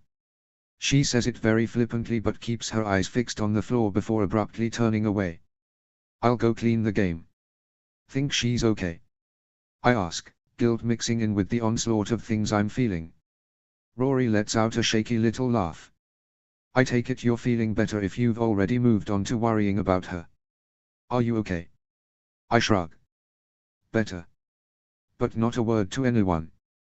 They'll revoke our outdoor privileges if they find out. After I made them both promise not to tell a soul, we decide to knock off to spend the remaining time by a pond that must be fed by an underground spring, since the water's cool and sweet. I stick a few mint leaves on my tongue, close my eyes, and lean back against a rock, soaking in the sounds, letting the scorching afternoon sun burn my skin, side by side with Rory while Gale and Olive clean the game. Time passes peacefully, yet slightly uncomfortably after my flashback, with everyone acting as if they are treading on thin ice, especially Gale. Rory knows enough about my issues to try for a feeling of normality, and I guess Olive must be familiar with nightmares herself, but they are both still noticeably on edge. Still, when we have to go back inside, I would have rather remained in the fresh air and sunlight. We hand over what we found in the kitchen and then Olive and I go to the new compartment we were assigned so Buttercup could come and go. I lay down for what feels like a few seconds, but when I wake up again, it is 17:15. I sit up in a daze when I hear an announcement for an assembly at reflection time. I guess they must have announced it again and again all day long, as they call it a reminder. Olive's still conked out on her bed, and I decide to give her another half hour. When it's time to wake her up, I pick up my pillow and throw it at her. Not the nicest way to rouse someone, but I'm unfamiliar with her nightmares and flashbacks as of yet. And indeed, she lunges forward only to realize there is no attacker to fend off. Once she's properly awake, we go down to the collective. I see my mother lead in a group of mobile patients, still wearing their hospital nightgowns and robes. Finnick stands among them, looking dazed but gorgeous. In his hands he holds a piece of thin rope, less than a foot in length, too short for even him to fashion into a usable noose. His fingers move rapidly, automatically tying and unraveling various knots as he gazes about. Probably part of his therapy. I point him out to Olive and start moving, but she decidedly shakes her head and motions for me to go ahead. I cross to him alone and say, "Hey, Finnick." He doesn't seem to notice, so I nudge him to get his attention. "Finnick. How are you doing? Prim, he says, gripping my hand. Relieved to see a familiar face, I think. Why are we meeting here? I told Coin I'd be her Mockingjay. But I made her promise to give the other tributes and victors immunity if the rebels won, I tell him. In public, so there are plenty of witnesses. Oh. Good. Because I worry about that with Annie. That she'll say something that could be construed as traitorous without knowing it, says Finnick. I squeeze his hand reassuringly. I put her in by name, no worries. Words are another thing not wasted in 13. Coin calls the audience to attention and tells them I have consented to be the Mockingjay, provided those in captivity will be granted full pardon for any damage they do to the rebel cause, and that all victors will be judged by a jury of their peers at the end of the war. In the rumbling of the crowd, I hear the dissent. I suppose no one doubted I would want to be the Mockingjay. So naming a price, one that spares possible enemies, angers them. I stand indifferent to the hostile looks thrown my way. The president allows a few moments of unrest, and then continues in her brisk fashion. Only now the words coming out of her mouth are news to me. But in return for this unprecedented request, soldiers Everdeen and Kentwell have promised to devote themselves to our cause. It follows that any deviance from the mission, in either motive or deed, will be viewed as a break in this agreement. The immunity would be terminated and the fate of the captives and victors determined by the law of District 13. As would their own. Thank you. I catch Olive's eye across the room and see my thoughts reflected on her face. In other words, we step out of line and we're all dead. First thing the next morning, Fulvia orders my prep team to remake Olive and me to Beauty Base 0, which basically is what a person would look like if they stepped out of bed looking flawless but natural. It means nails are perfectly shaped but not polished. Hair soft and shiny but not styled. Skin smooth and clear but not painted. Wax the body hair and erase the dark circles, but don't make any noticeable enhancements. For me, it's not that much of an effort, really, but Olive, with her acid-damaged hair, sunburned skin, and ugly scars, has to go through a whole regiment while I'm simply soaking in the tub. After I rinse the lather from my body, I turn to find Octavia waiting with a towel. She is so altered from the woman I knew in the capital, stripped of the gaudy clothing, the heavy makeup, the dyes and jewelry and knickknacks she adorned her hair with. I remember how one day she showed up with bright pink tresses studded with blinking colored lights shaped like mice. She told me she had several mice at home as pets. The thought was strange to me at the time, since we consider mice vermin, unless cooked. But perhaps Octavia liked them because they were small, soft, and squeaky. Like her. As she pats me dry, I try to become acquainted with the District 13 Octavia. Her real hair turns out to be a nice auburn. Her face is ordinary but has an undeniable sweetness. She's younger than I thought. Maybe early 20s, if even that. Devoid of the 3-inch decorative nails, her fingers appear almost stubby, and they can't stop trembling. I want to tell her it's okay, that I'll see that Coin never hurts her again. But the multicolored bruises flowering under her green skin only remind me how helpless I am. Octavia pauses at the sight of the small, crescent-shaped lesions my nails left all over my arms, but doesn't comment, only offering me a timid, sad smile. I squeeze her hand in return. It'll be okay, Octavia. I'll make it okay. She nods, but I'm pretty sure she doesn't really believe me. I'm not sure I do myself. Either way, she gets Flavius to hand over an item from the elaborate arsenal of products, tools, and gadgets Plutarch had the foresight to bring from the capital and sets to work on the marks I left on my own skin. Flavius, too, appears washed out without his purple lipstick and bright clothes. He's managed to get his orange ringlets back in some sort of order, though. It's Venia who's the least changed. Her aqua hair lies flat instead of in spikes and you can see the roots growing in grey. However, the tattoos were always her most striking characteristic, and they're as golden and shocking as ever. She's intently focused on her task and the only one of the three to go near Olive without flinching in terror. Prim trusts her, she says quietly but firmly to the other two when she thinks we won't hear. That girl won't hurt us. She's more like us than anyone else in this godforsaken place. After that, Olive makes a noticeable effort to smile at them more and say please and thank you. When it's almost time for lunch, I get dressed so I can head to the dining hall. My prep team huddles in a little group by the door. Are they bringing your food here? I ask. No, says Venia. We're supposed to go to a dining hall. I scowl at that, knowing that Thryteen has rigid rules, but also knowing that they could easily bend them just a little for these three, especially after their horrid treatment. But I guess that would be asking too much, expecting Coin to act as if she knew what empathy is. I swallow down my anger. I'll show you where it is, I say softly.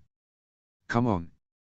The covert glances and quiet murmurs I usually evoke are nothing compared to the reaction brought on by the sight of my bizarre-looking prep team. The gaping mouths, the finger-pointing, the exclamations. Just ignore them, they don't even know they are being rude, I tell my prep team. Rude is a sad attempt at downplaying the people's behavior and I know it, while Olive goes as far as flipping off a few people with a glare on her face. Eyes downcast, with mechanical movements, my team follows me through the line, accepting bowls of greyish fish and okra stew and cups of water. We take seats at my table, beside a group from the seam. They show a little more restraint than the people from 13 do, although it may just be from embarrassment. Levy, who was my neighbor back in 13, gives a cautious hello to the preps, and Rory's ma, Hazel, who must know about their imprisonment, holds up a spoonful of the stew. Don't worry, she says. Tastes better than it looks. But it's sweet little Posy who helps the most. She scoots along the bench to Octavia and touches her skin with a tentative finger. You're green. Are you sick? It's a fashion thing, Posy. Like wearing lipstick, I say, hoping the mention of makeup might distract her. She liked playing dress up with the kit Effie got me. Or those fake lashes I had, remember them? It's meant to be pretty, whispers Octavia, and I can see the tears threatening to spill over her lashes. Posy considers this and says matter-of-factly, I think you'd be pretty in any color. The tiniest of smiles forms on Octavia's lips. Thank you. If you really want to impress Posy, you'll have to dye yourself bright pink, says Gale, thumping his tray down beside me. That's her favorite color. Posy giggles and slides back down to her mother. Gale nods at Flavius's bowl. I wouldn't let that get cold. It doesn't improve the consistency. Everyone gets down to eating. The stew doesn't taste bad, but there's a certain sliminess that's hard to get around. Like you have to swallow every bite 3 times before it really goes down. Gale, who's not usually much of a talker during meals, makes an effort to keep the conversation going, asking about the maki over. Olive points her spoon at him accusingly. Hold up. You'll be in the propos. Why are you not being scrubbed and prettied up? I'll have you know that I have a camera-ready face, he replies with a fake snootiness. Rory roars with laughter. Yeah, right. They just knew no one could save that mug of yours, no matter what they'd do. As lunch comes to a close, I discreetly take Rory aside and ask him to keep an eye on my prep team, as Gale, Olive and I are scheduled to go down to Special Defense to meet BT. The Special Defense level is situated almost as far down as the dungeons where we found the prep team. It's a beehive of rooms full of computers, labs, research equipment, and testing ranges. When we ask for BT, we're directed through the maze until we reach an enormous plate glass window. Inside is the first beautiful thing I've seen in the District 13 compound, a replication of a meadow, filled with real trees and flowering plants, and alive with hummingbirds. BT stands at the center of the meadow with Wyas, watching a spring green bird hover in midair as it sips nectar from a large orange blossom. His eyes follow the bird as it darts away, and he catches sight of us. He gives a friendly wave for us to join them inside. The air's cool and breathable, not humid and muggy as I'd expected. From all sides comes the whir of tiny wings, which I used to confuse with the sound of insects in our woods at home. I have to wonder what sort of fluke allowed such a pleasing place to be built here. BT seems happy, his eyes alight with excitement, and Gale and he get into some conversation about hummingbirds and snares while I attempt to speak to Wyas. She glances at me but doesn't really seem to know who I am or why I'm trying to engage her in conversation. Olive stands off to one side, staring at Wyas as if expecting some outburst from her. Maybe even hoping for it, to somehow lessen the guilt she feels over leaving Curie behind, even if it was never her choice. Suddenly uncomfortable, I turn back to the 2 men. BT, Plutarch said you had something for us. How's Finnick doing? BT acts as we make our way to the special weapons unity. He's having concentration problems, I answer. I don't want to say he had a complete mental meltdown. I'm in no position to say that about anyone, anyways. Concentration problems, eh? BT smiles grimly. If you knew what Finnick's been through the last few years, you'd know how remarkable it is he's still with us at all. Tell him I've been working on a new trident for him, though, will you? Something to distract him a little. Distraction actually seems like a good idea, give him the feeling we're actually doing something, and I promise to pass on the message. 4 soldiers guard the entrance to the hall-marked special weaponry. Checking the schedules printed on our forearms is just a preliminary step. We also have fingerprint, retinal, and DNA scans, and have to step through special metal detectors. I find the whole thing bizarre because I can't imagine anyone raised in District 13 being a threat the government would have to guard against. Have these precautions been put in place because of the recent influx of immigrants? Or are they really this paranoid? At the door of the armory, we encounter a second round of identification checks, as if my DNA might have changed in the time it took to walk 20 yards down the hallway, and are finally allowed to enter the weapons collection. I have to admit the arsenal takes my breath away. Row upon row of firearms, launchers, explosives, armored vehicles. Of course, the airborne division is housed separately, BT tells us. Of course, I say, as if this would be self-evident. BT looks at us for a few seconds, then nods to himself. Gale first, I think. I hear you'll be in the propo, so a simple gun won't do. Something a little showier is needed.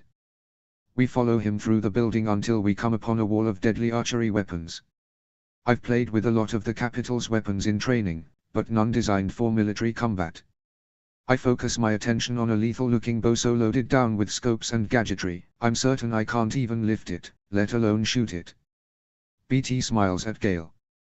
Go on, find one that suits you.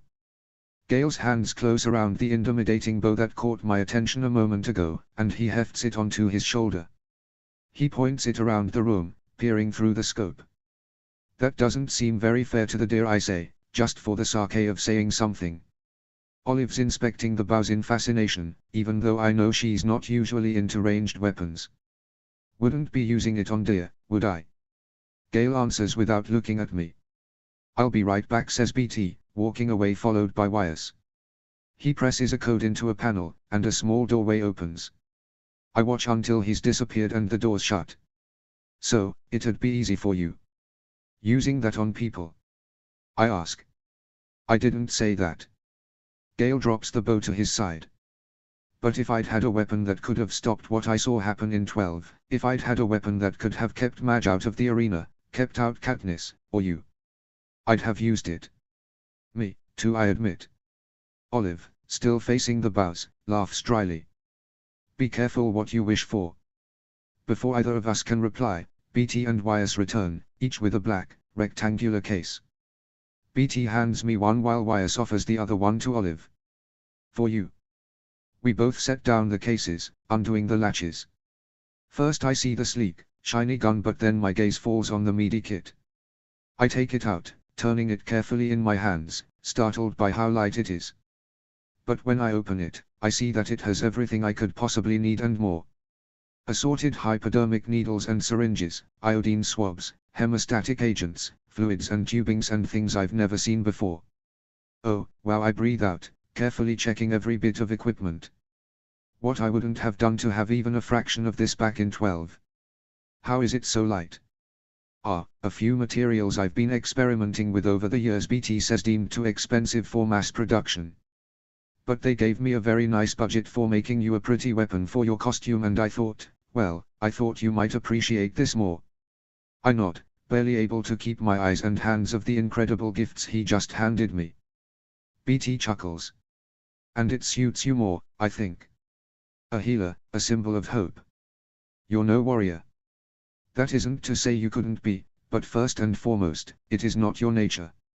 Thank you, I whisper. For what he gave me and for what he just said.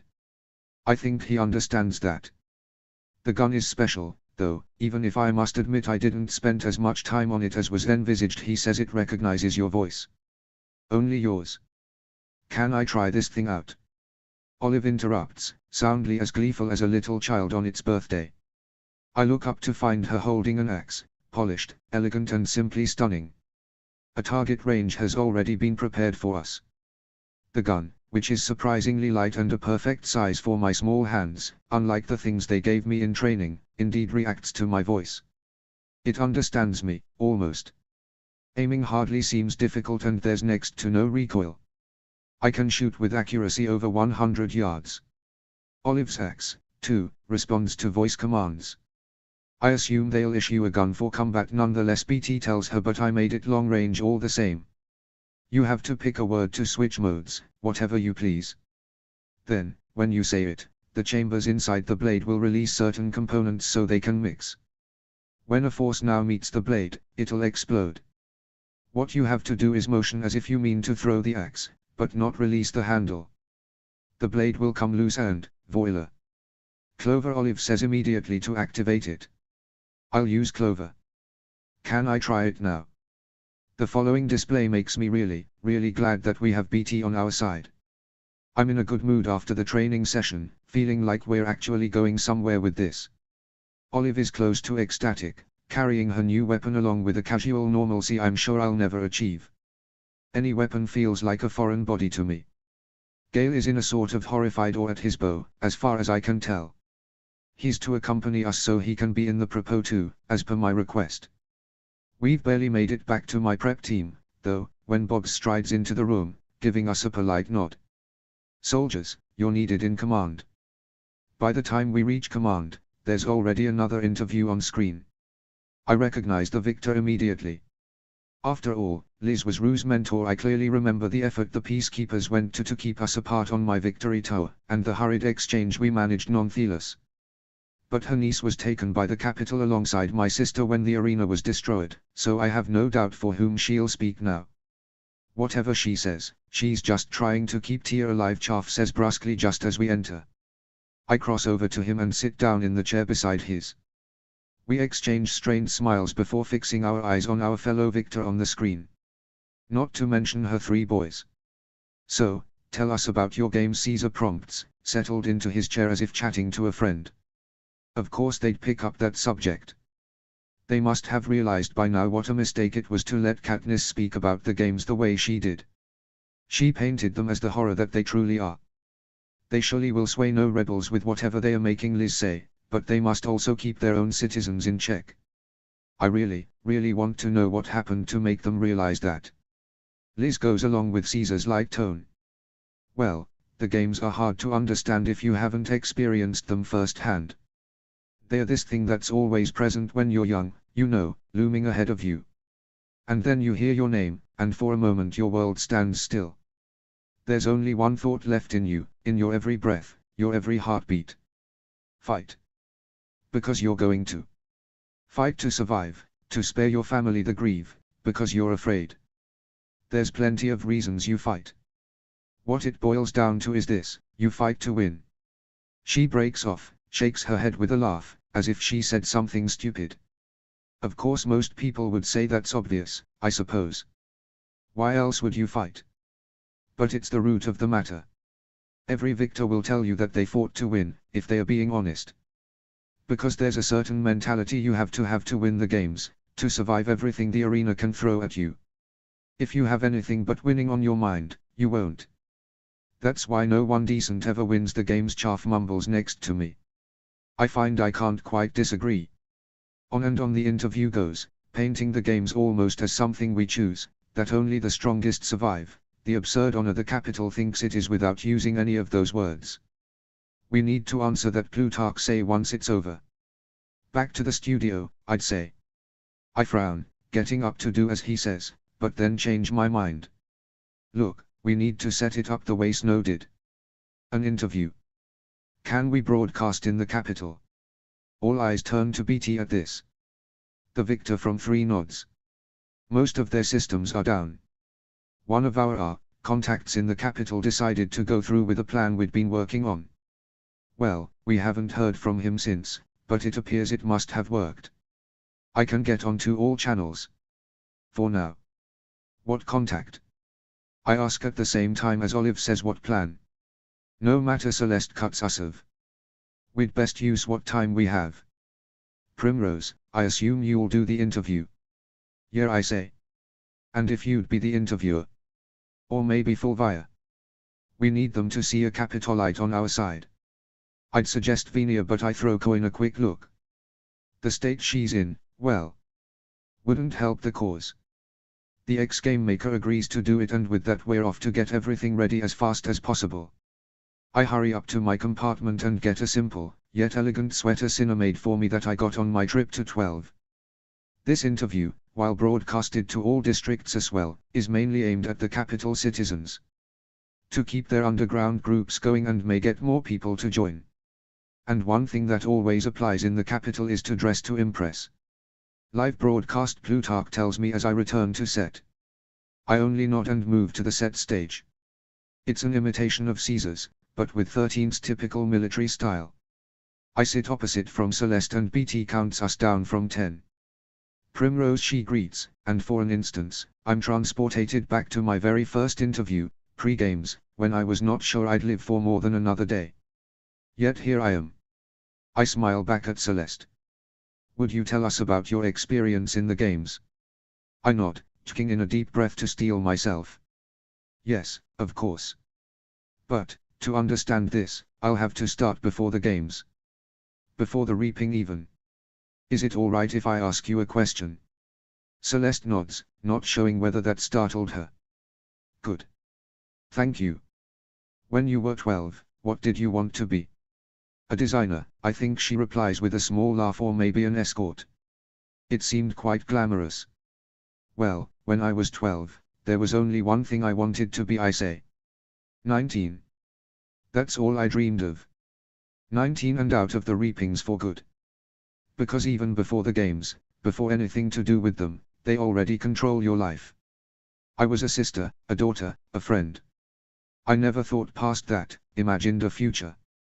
Because if I'd pictured myself as a wife, a healer, a mother, an adult, that all could be taken away too easily. The games take away a part of you. And that's just when they are this abstract concept, this thing that takes an older girl from your school, the brother of someone you used to play tag with. But then your name's called. I break off, taking a few seconds to collect myself. Celeste reaches out to touch my shoulder but doesn't press me to continue. Of course I do anyway. And then you're no one, or at least who you are doesn't matter. You're a tribute. That one word becomes your entire world. Because, one way or another, you're going to die. Even if you survive, if tribute you survives, the person you were before is dead. You never go back to before. It's you, tribute, dead. Or you, tribute, victor. I'm not entirely sure what's preferable. But surely being alive is always preferable. Celeste says. I shrug. You'd think so, wouldn't you? I guess I would have said the same thing once. But there's things worth dying for, and there's things that make you wish you were dead. But you don't give up. You never give up. It's like Liz said. All you can think about is winning. No one decent ever wins the Hunger Games. The ex-game maker looks shocked as I echo Chaff's sentiment. Many people look to you for guidance, Primrose. You inspired an uprising. You inspired so many of us. How can you call yourself not decent? I left Amber to die, I reply bluntly. I don't have any illusions about the possibility of saving her, I know there was none. But I left my friend to die to save my own skin. I didn't even try to help her. Does that sound like something a decent person would do? I promised Peter we'd win together, or not at all. And yet here I sit alone. Does that sound like I'm a decent person? But the circumstances, she begins, and I cut her off. Exactly. The circumstances. The games make us into something we can barely recognize anymore. They keep us in fear, make us glad when another's name is called, when it's not our family grieving. I imagine it feels much the same as knowing your child's name will never be entered into such a thing, in the capital. At the core, we're all the same. And we have to take our right to be free of all differences. In fire and blood, if necessary. Yet your sister called for a ceasefire. I nod to that. And we all know why she did that, whose idea it really was. I look straight into the camera now. As you have probably guessed from my games, I don't want to kill, I hate every aspect of it. But Snow's regime knows no mercy, they know no second chances. But we have a choice. And I say we fight. Just like that, someone says cut, and we're done. That was perfect, a woman says, stepping out from behind one of the cameras. She walks over to me, smiling as she introduces herself as Cressida. There's green vines tattooed on her shaved head, so I don't need her to tell me she's capital. She's a director and has her assistant, Messala, and two burly cameramen by her side, Pullers and Castor. I shake everyone's hands and then turn to the twins. Sorry, but how can I tell you two apart? Oh, that's easy, one twin says with a grin, gesturing to his brother. Pullers is the Avox. His brother signs something and winks at me as Castor interprets for him. He wants me to add he's also the handsome one. And, as you can tell, the deluded one. I giggle, then addressing Pullers. Do you think you could teach me signing? He nods, and signs something Castor interprets for him. He says he'd be happy to help the Mockingjay. How do you say Mockingjay? I ask, curiously. Not just Mockingjay, Castor says. The Mockingjay. The Avoxes gave you a name sign. Two, actually. He holds his hands loosely in front of his chest and closes them to fist, then holds up his right hand with 3 fingers draped over the thumb.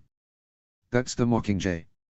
He repeats the hands to fists gesture but instead follows it with his index finger pointing to his right and his thumb atop the other 3. That's Primrose Everdeen. Name signs are a big deal, Cressida tells me. You don't just pick one, you get one when you're in the community. Or, as your case might be, when you're important to the community. Thank you so much, I say to Pullers, but further conversation is cut off by Olive and Gale returning to the room, readily made up for their part of the propos. They're in full uniform and I have to say, it's pretty impressive. Still, they are immediately ushered out on the sound stage and the camera team gets to work while my prep team does some final adjustments. Once Plutarch is satisfied with the lighting, makeup and smoke levels, they are pretty much perfect, especially Olive. Her body seems larger in stature, more imposing than usually. Her face smudged but sexy. Her brows black and drawn in an angle of defiance. Wisps of smoke, suggesting she has either just been extinguished or is about to burst into flames, rise from her clothes. Everything about her screams District 2, and I know that's what they must have been aiming for. This is to sway the career districts, and to show the others as well as the capital that they are on our side. Even if that isn't quite true just yet. Gale could almost rival Finnick in handsomeness and Johanna in angry surliness. If you stuck him among the victors, people would be hard-pressed to notice. They'll either want to kill you, kiss you, or be you, a familiar voice suddenly says. I spin around to see Finnick, Kashmir and Chaff walking into the room. I'm so happy to hear some of his usual humor peeking through, I don't even notice how Olive freezes at the sight of him at first. She stares at him like a cornered animal and his face falls at the look on hers. He takes a step forward and reaches out for her. The girl from 2 flinches as if she expects him to hit her and Finn quickly steps back again. I'm so sorry, Olive says at the same time as Finnick says her name with a gentleness and anguish that make my heart ache. And then she's in his arms and they are both sobbing, for the cousin and friend they lost, for the loved one they shared, for the grief that binds them together. Can we give them a moment? Kashmir says testily as everyone just continues to stand around, staring at the two. We walk off to one side and I strike up conversation in a hopeless attempt at sounding casual. So, what are you guys doing here? District Untie Chaff says with a roll of his eyes and I realize that they are in fact in uniform and toting guns around. They want us to show we're all in this together and crap. How eloquently put, the victor from one remarks. But basically, yeah. So you better hop off and get dressed, little leader. Followed by my prep team, I go and change, getting as starchically smeared and smudged as the others. By the time I'm back, they apparently already did separate shoots of everyone and we just need to get the group thing on camera. It's the 6 of us, Gale, Finnick, Kashmir, Olive, Chaff, and me, pretending we've just come out of battle and I'm supposed to motivate my comrades. People of Panem, we fight, we dare, we end our hunger for justice. There's clapping and a lot of patting everyone on the back, and just like that, we're done and allowed to wash up for dinner. In the dining hall the screens all around the room flicker to life while we're eating.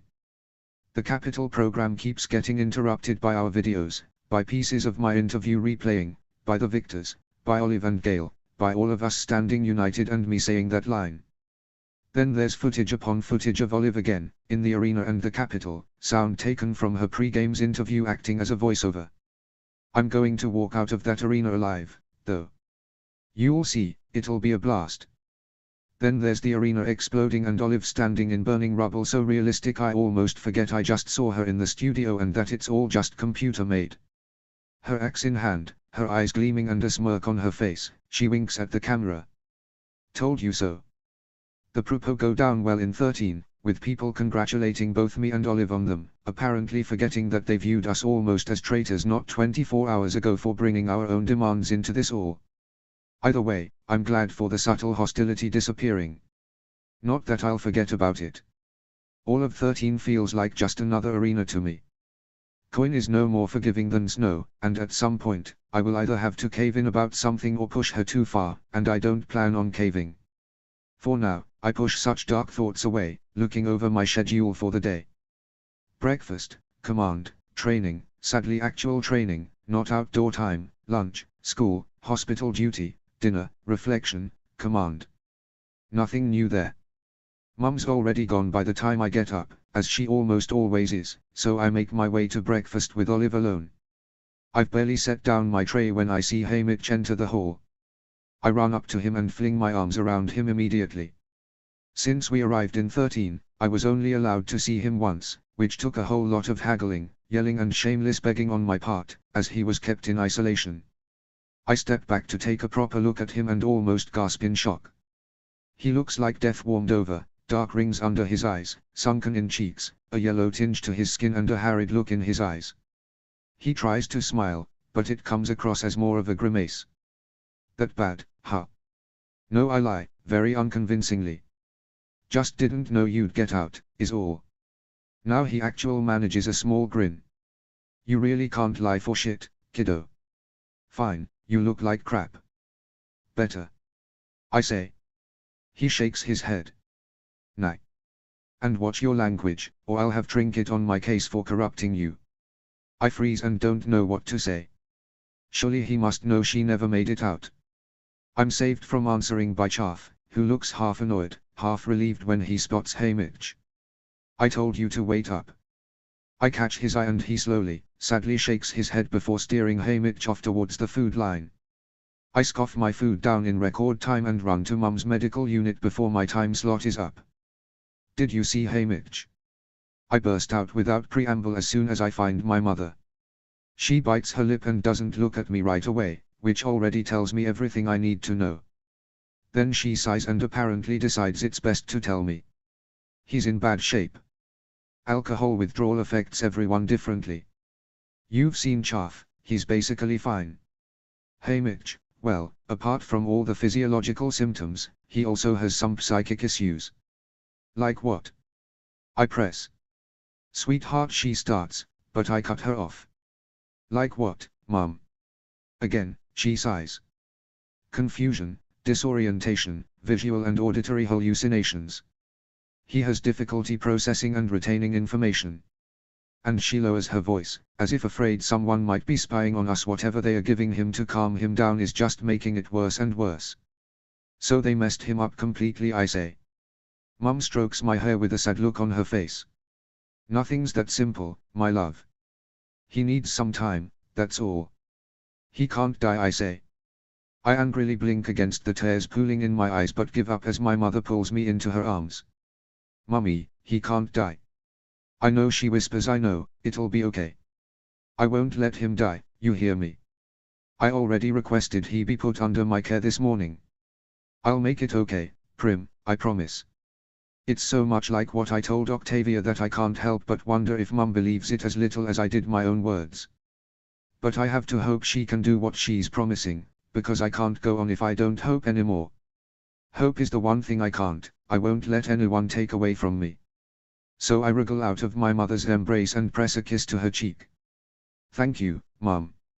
I need to go, commands waiting. Hurrying turns out to be unnecessary. It's the same old, same old. The capital has their systems back up, so we won't be broadcasting Propo for now, but they'll still want to film more to have it ready when the need arises. There is no news from the capital's prisoners. Rebellion is still ravaging the districts. In training, the only consolation is that Rory's in my group. We're doing a mental as well as physical exercise today. They call them war games here, and that just reminds me how little they do understand the reality of what us other 12 districts have suffered through with the Hunger Games. Are you okay? Rory whispers as the woman in charge of our age group names me team leader, seemingly thinking she's doing me a favor. I only nod. I have to be. There's 5 teams and it's everyone against everyone. What makes these war games even more disturbing is that we go up to our trainer one by one and pull a marble from a sack without showing anyone. Most are blue, but there's 5 red ones. Those mean you're a traitor. Even in their training scenarios, they factor in traitors. For 30 minutes, we get to set up base camp and hide 6 small packs wherever we please. The goal is to collect as many as possible from other teams. I give 1 to Rory and keep 1 to myself, sending 4 other kids off to each hide a pack without telling anyone where. My own pack I stuff down my shirt and secure it in place with my weapon belt. Rory follows suit. I could be the traitor, you know. I know, I say. But you're not. If we don't go down, the team can't go down.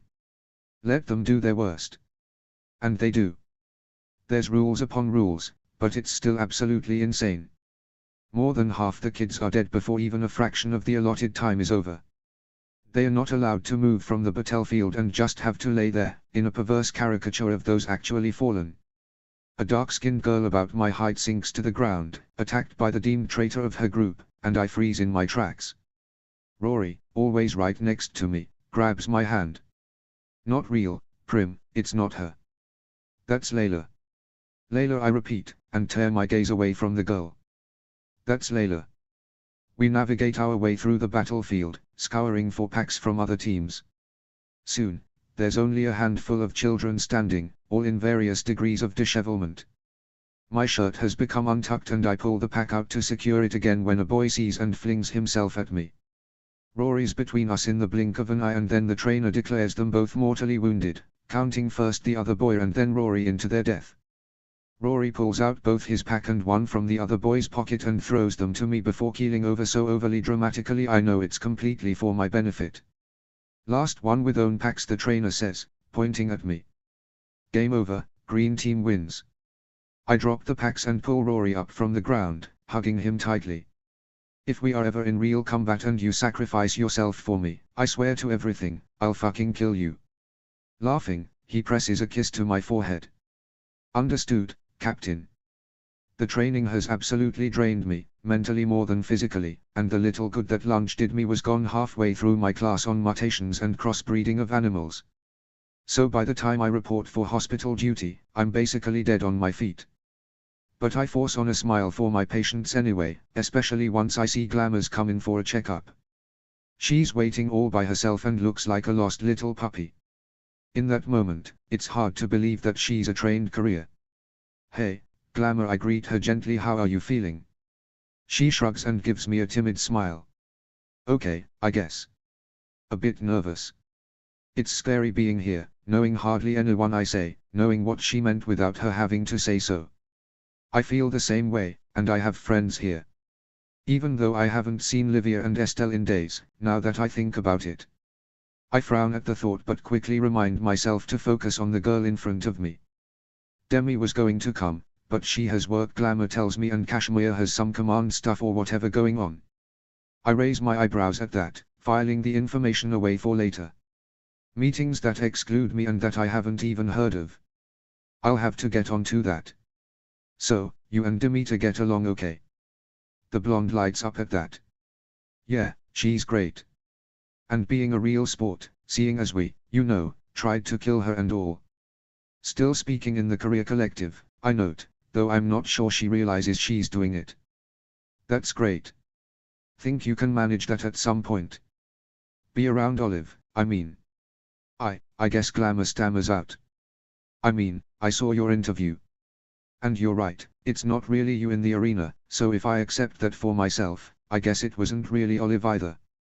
It's also, I don't, you, tribute, dead or victor. I'm neither. She stares at me for a long moment, looking even more distraught than when I first walked in. What are we? What the hell am I? A survivor, I say, and I mean it. We don't speak for the rest of her checkup, but she gives me a genuine thank you before she leaves that I know has nothing to do with the medical stuff. Once glamour is gone, I decide that I'm no use for anyone right now anyway and instead should go and find out what the others are up to. First I swing by the kitchens and get Greasy SAE to let Olive, who's being handed around until they find a task that suits her, come with me. I don't even care where we're going, the girl from 2 says once SAE's out of earshot. If I had to hear one more recipe involving an absurd amount of wild dog and things that should just not ever be eaten, I would have sliced my ears off with a potato peeler. I laugh at that. Yeah, SAE has an interesting idea of what should go into a stew. To be fair, it usually tasted pretty darn good. Anyways, apparently there's something happening in command. Without us. Olive says, scandalized. So we're crashing, right? You bet we are, I reply. When we waltz into command, they are just deciding to send Kashmir and Chaff into the districts for more propos. Cool, Olive says, and everyone in the room spins around to look at us. Prim and I'll come as well. This is followed by lots and lots of arguing about how that is much too dangerous. The others are going, I argue. Chaff sparks out a dry laugh at this. We're expandable. There's a short, awkward silence and then the collective decision to ignore what he just said. Olive, rather agitated at this point, turns straight to Coin. Look, propos are all well and good, but if you want my district on your side, you're better off listening to what I tell you. The staged stuff just doesn't work on us. There's no risk, so it doesn't matter. There's no bravery involved, no honor. It won't incite rebellion the way having me in the field will. She has a point, Kashmir says. It's the same for one. And I don't think I'm enough to make two come around. We have a whole rivalry thing going on for decades. What if we let Olive go? Plutarch suggests. I round on him. And how would that look? The Mockingjay hiding away. Even if we're careful, we can't guarantee your safety, says Boggs. You'll be a target for every. I don't care, I cut him off. And if you're killed, asks Coin. Make sure you get some footage. You can use that, anyway, I answer. Fine, says Coin. But let's take it one step at a time. Find the least dangerous situation that can evoke some spontaneity in you. She walks around command, studying the illuminated district maps that show the ongoing troop positions in the war. Take them into 11 this afternoon. There was heavy bombing this morning, but the raid seems to have run its course. I want her armed with a squad of bodyguards. Camera crew on the ground. Since I'll be in a combat zone, BT helps me with armor Sinner designed. A helmet of some interwoven metal that fits close to my head. The material's supple, like fabric, and can be drawn back like a hood in case I don't want it up full time. A vest to reinforce the protection over my vital organs. A small white earpiece that attaches to my collar by a wire. BT secures a mask to my belt that I don't have to wear unless there's a gas attack. If you see anyone dropping for reasons you can't explain, put it on immediately, he says. Finally, he straps my medikit and a gun holster to my hip. Be safe, Primrose. Thanks, BT, I say, turning to see if Wyas is done with Olive. Her armor is showier than mine and where I feel terrified she looks excited. She keeps running her fingers along the handle of her axe, clearly itching to pull it free from its holster. Boggs shows up to escort us down to the airborne division. Just as the elevator arrives, Finnick appears in a state of agitation. Prim, they won't let me go. I told them I'm fine, but they won't even let me ride in the hovercraft. I take in Finnick, his bare legs showing between his hospital gown and slippers, his tangle of hair, the half-knotted rope twisted around his fingers, the wild look in his eyes, and know any plea on my part will be useless, even if I were willing to ask them. I think it's in his best interest not to come, but I can hurriedly tell him that. So I smack my hand on my forehead and say, oh, I forgot. So much has been going on. I was supposed to tell you to report to BT in special weaponry. He's designed a new trident for you. At the word trident, it's as if the old Finnick surfaces. Really? What's it do? I don't know, I admit, and Olive jumps to the rescue. But if it's anything like my axe, you're going to love it. You'll need to train with it, though. Right. Of course. I guess I better get down there, he says. Finnick. I say. Maybe some pants. He looks down at his legs as if noticing his outfit for the first time. Then he whips off his hospital gown, leaving him in just his underwear. Why? Do you find this? He strikes a ridiculously provocative pose, distracting. I can't help but laugh, especially when Olive gives an exaggerated wolf whistle and Boggs look ridiculously uncomfortable. Who wouldn't, Finn? I ask as the elevator closes. There's a series of loud clicks. The elevator comes to a slight pause and then begins to move laterally to the left. It goes sideways. I ask. Yes. There's a whole network of elevator paths under 13, he answers. This one lies just above the transport spoke to the 5th airlift platform. It's taking us to the hangar. The hangar. The dungeons. Special defense. Somewhere food is grown. Power generated. Air and water purified. 13 is even larger than I thought. Can't take credit for much of it, says Boggs. We basically inherited the place. It's been all we can do to keep it running. The clicks resume. We drop down again briefly, just a couple of levels, and the doors open on the hangar. Oh, I let out involuntarily at the sight of the fleet. Row after row of different kinds of hovercraft. Did you inherit these, too? Some we manufactured. Some were part of the capital's air force. They've been updated, of course, says Boggs. I feel that twinge of hatred against 13 again. So, you had all this, and you left the rest of the districts defenseless against the capital. It's not that simple, he shoots back. We were in no position to launch a counterattack until recently. We could barely stay alive. After we'd overthrown and executed the capital's people, only a handful of us even knew how to pilot. We could have nuked them with missiles, yes. But there's always the larger question, if we engage in that type of war with the capital, would there be any human life left? Sounds like a cop-out to me, Olive counters. But good thing you rationalized it so nicely. Boggs sighs. You'll notice neither side has launched nuclear weapons, and we'd rather keep it that way. We're working it out the old-fashioned way.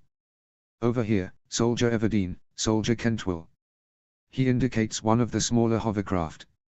I mount the stairs and find it packed with the television crew and equipment. There's a warning of the upcoming takeoff and I strap myself into a seat next to Gale, facing off with Olive and Plutarch.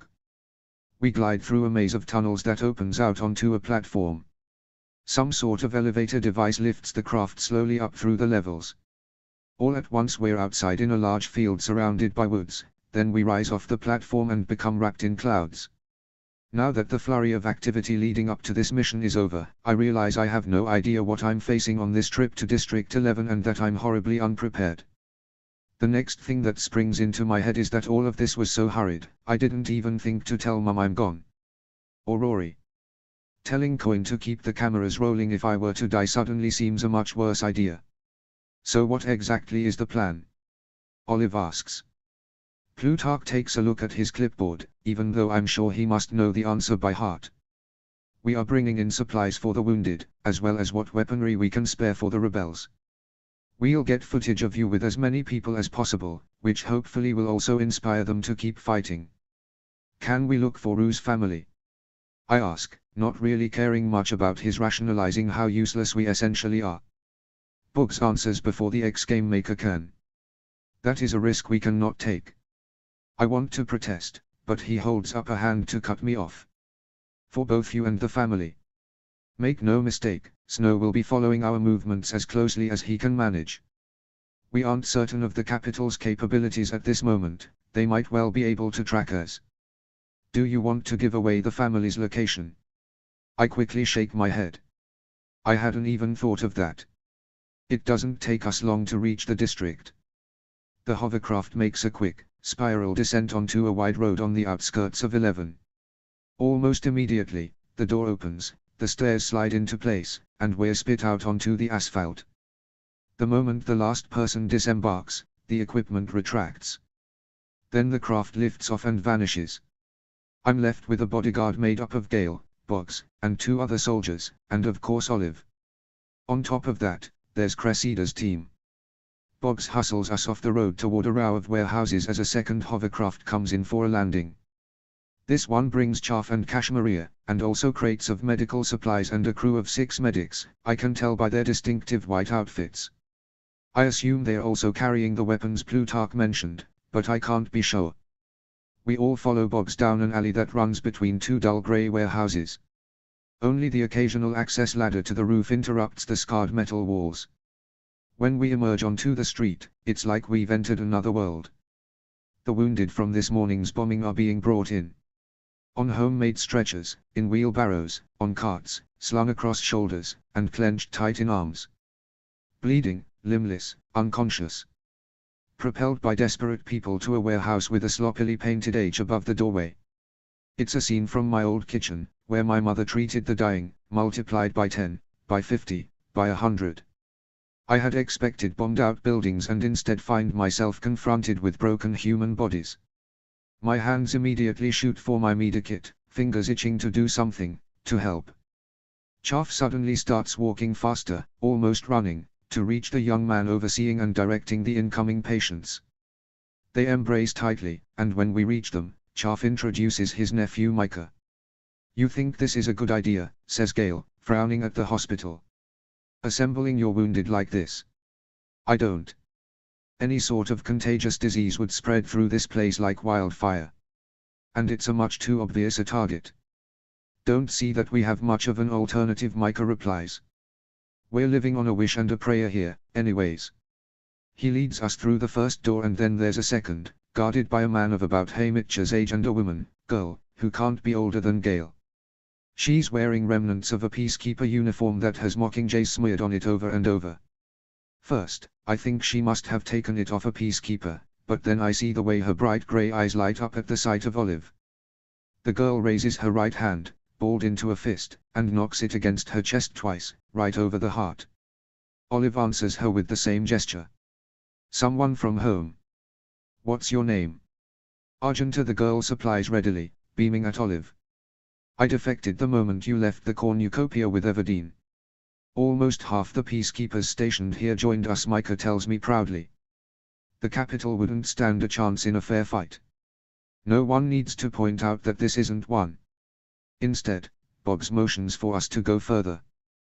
The smell is disgusting: soiled linen, putrefying flesh, and vomit, all ripening in the heat of the warehouse.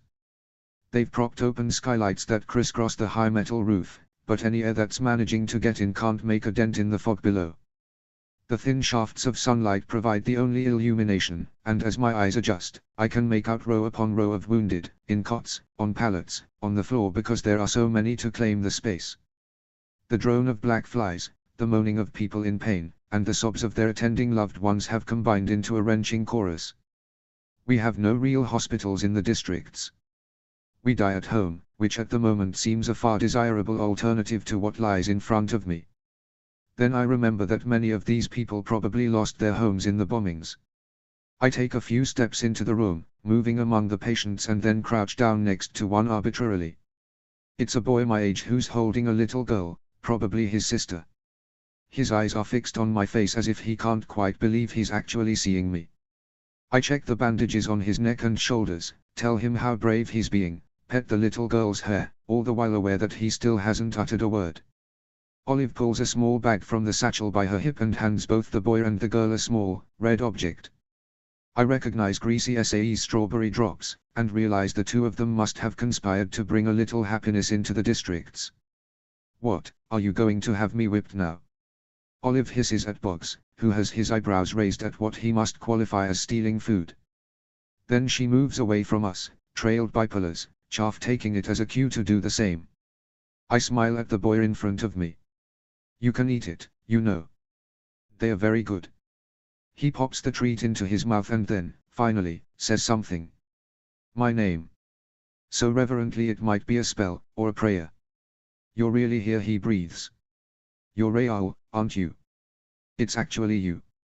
It's me, I tell him. I'm here, it's me. He calls it out to the people nearby, and it spreads fast, faster than even infection could, joy flooding through the warehouse and momentarily erasing the pain until it can be heard from all sides. She's here. It's her. Primrose Everdeen is here. From all sides, voices beckon me. I begin to move, clasping the hands extended to me, touching the sound parts of those unable to move their limbs, saying hello, how are you, good to meet you. Nothing of importance, no amazing words of inspiration. But somehow, my mere presence seems to inspire them. I take time to assess wounds, change bandages, clean cuts, and set broken bones. More than anything, people want to hear me speak, though. It doesn't seem to matter what I say, as long as I keep talking. Many ask me about Katniss, assure me that they know she was forced to say what she said. They ask Gale if there's news from Madge, and somehow he ends up holding a baby. I raise an eyebrow in question and only move further when he gives a small nod, letting me know he'll be okay by himself. Chaff shows up by my side again after a while, as I'm rummaging for the right pills for a little boy boiling with fever. I think I'll stay here. I'm okay, I say, distracted. You can keep walking around. The silence that follows makes me turn to him. We stare at each other for a few seconds that feel like forever until I understand. No, Chaff. No, you can't. This is my home, he says. I want to do something, really do something. Not just be holed up in 13, safe and sound while my people are dying. They need me here. Haymitch needs you, I reply without really thinking about it. I need you. He laughs dryly. You don't, kid, you barely know me. I can count the people I can trust there on one hand, I say, knowing he'll understand I mean District 13. Finnick's out of it, Haymitch is more than out of it. My mum's close to her breaking point. Gale's barely functioning, I can't drag Rory into this any deeper. You can't abandon me. Bit self-centered, little lady, he mocks. I glare at him, hands on my hips and jaw set. I'm the fucking Mockingjay, Chaff. It's in everyone's interest to keep me going, and I can't do it on my own, okay? I just can't. And you'd make Snow target these people even more just by your mere presence. So who's really being self-centered? He doesn't get a chance to answer because the door opens and we both instantly become aware of the change in atmosphere. It's subtle and I can't even explain it myself, but there's something to my senses suddenly that reminds me of the arena. Argenta strolls into the room too casually and touches Micah's shoulder to get his attention. The smile dies on his lips as she whispers something to him before heading back outside. Chaff and I exchange only a quick glance before heading towards the door. From across the room, I see the others do the same. Gale, Olive, Kashmir, Boggs, everyone whose senses are as schooled to recognize danger as ours. What's happening? Olive asks. Micah answers quietly, checking to make sure no one around is listening. Peacekeepers incoming. I was not informed of this, Boggs says, checking his earpiece to make sure it's still working. Micah shakes his head. You wouldn't be, they're not arriving by hovercraft. They're already in the district. They attack, we beat them down, they reform, they attack. Obviously, today they decided to target the hospital. The bastards. Boggs frowns, but then turns to me and Olive. We have to get to the airstrip. Immediately. Are you kidding me?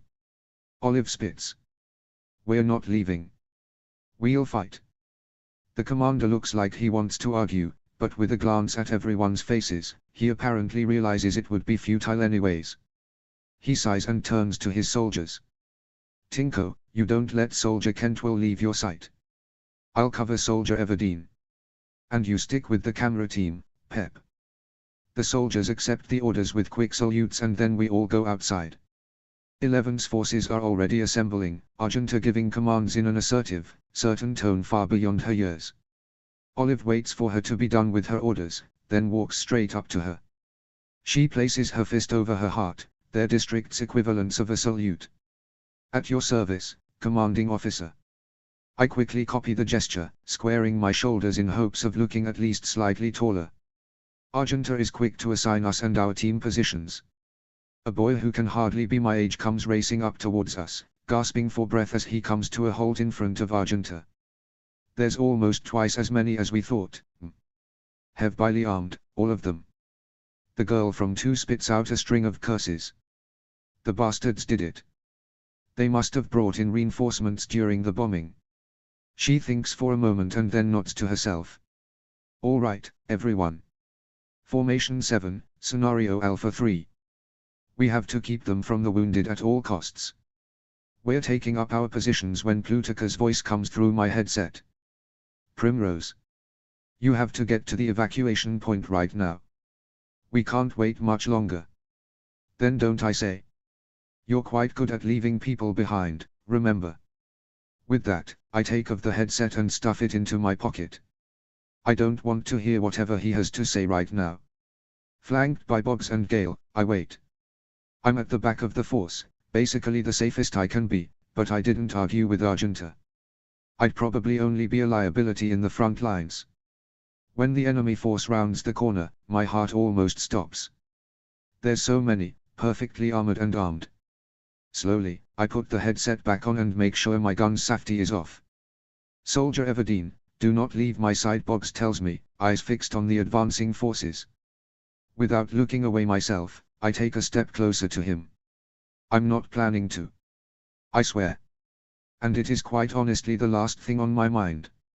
A huge, selfish part of me is already regretting that I refused to make a run for it when Plutarch and Boggs told us so.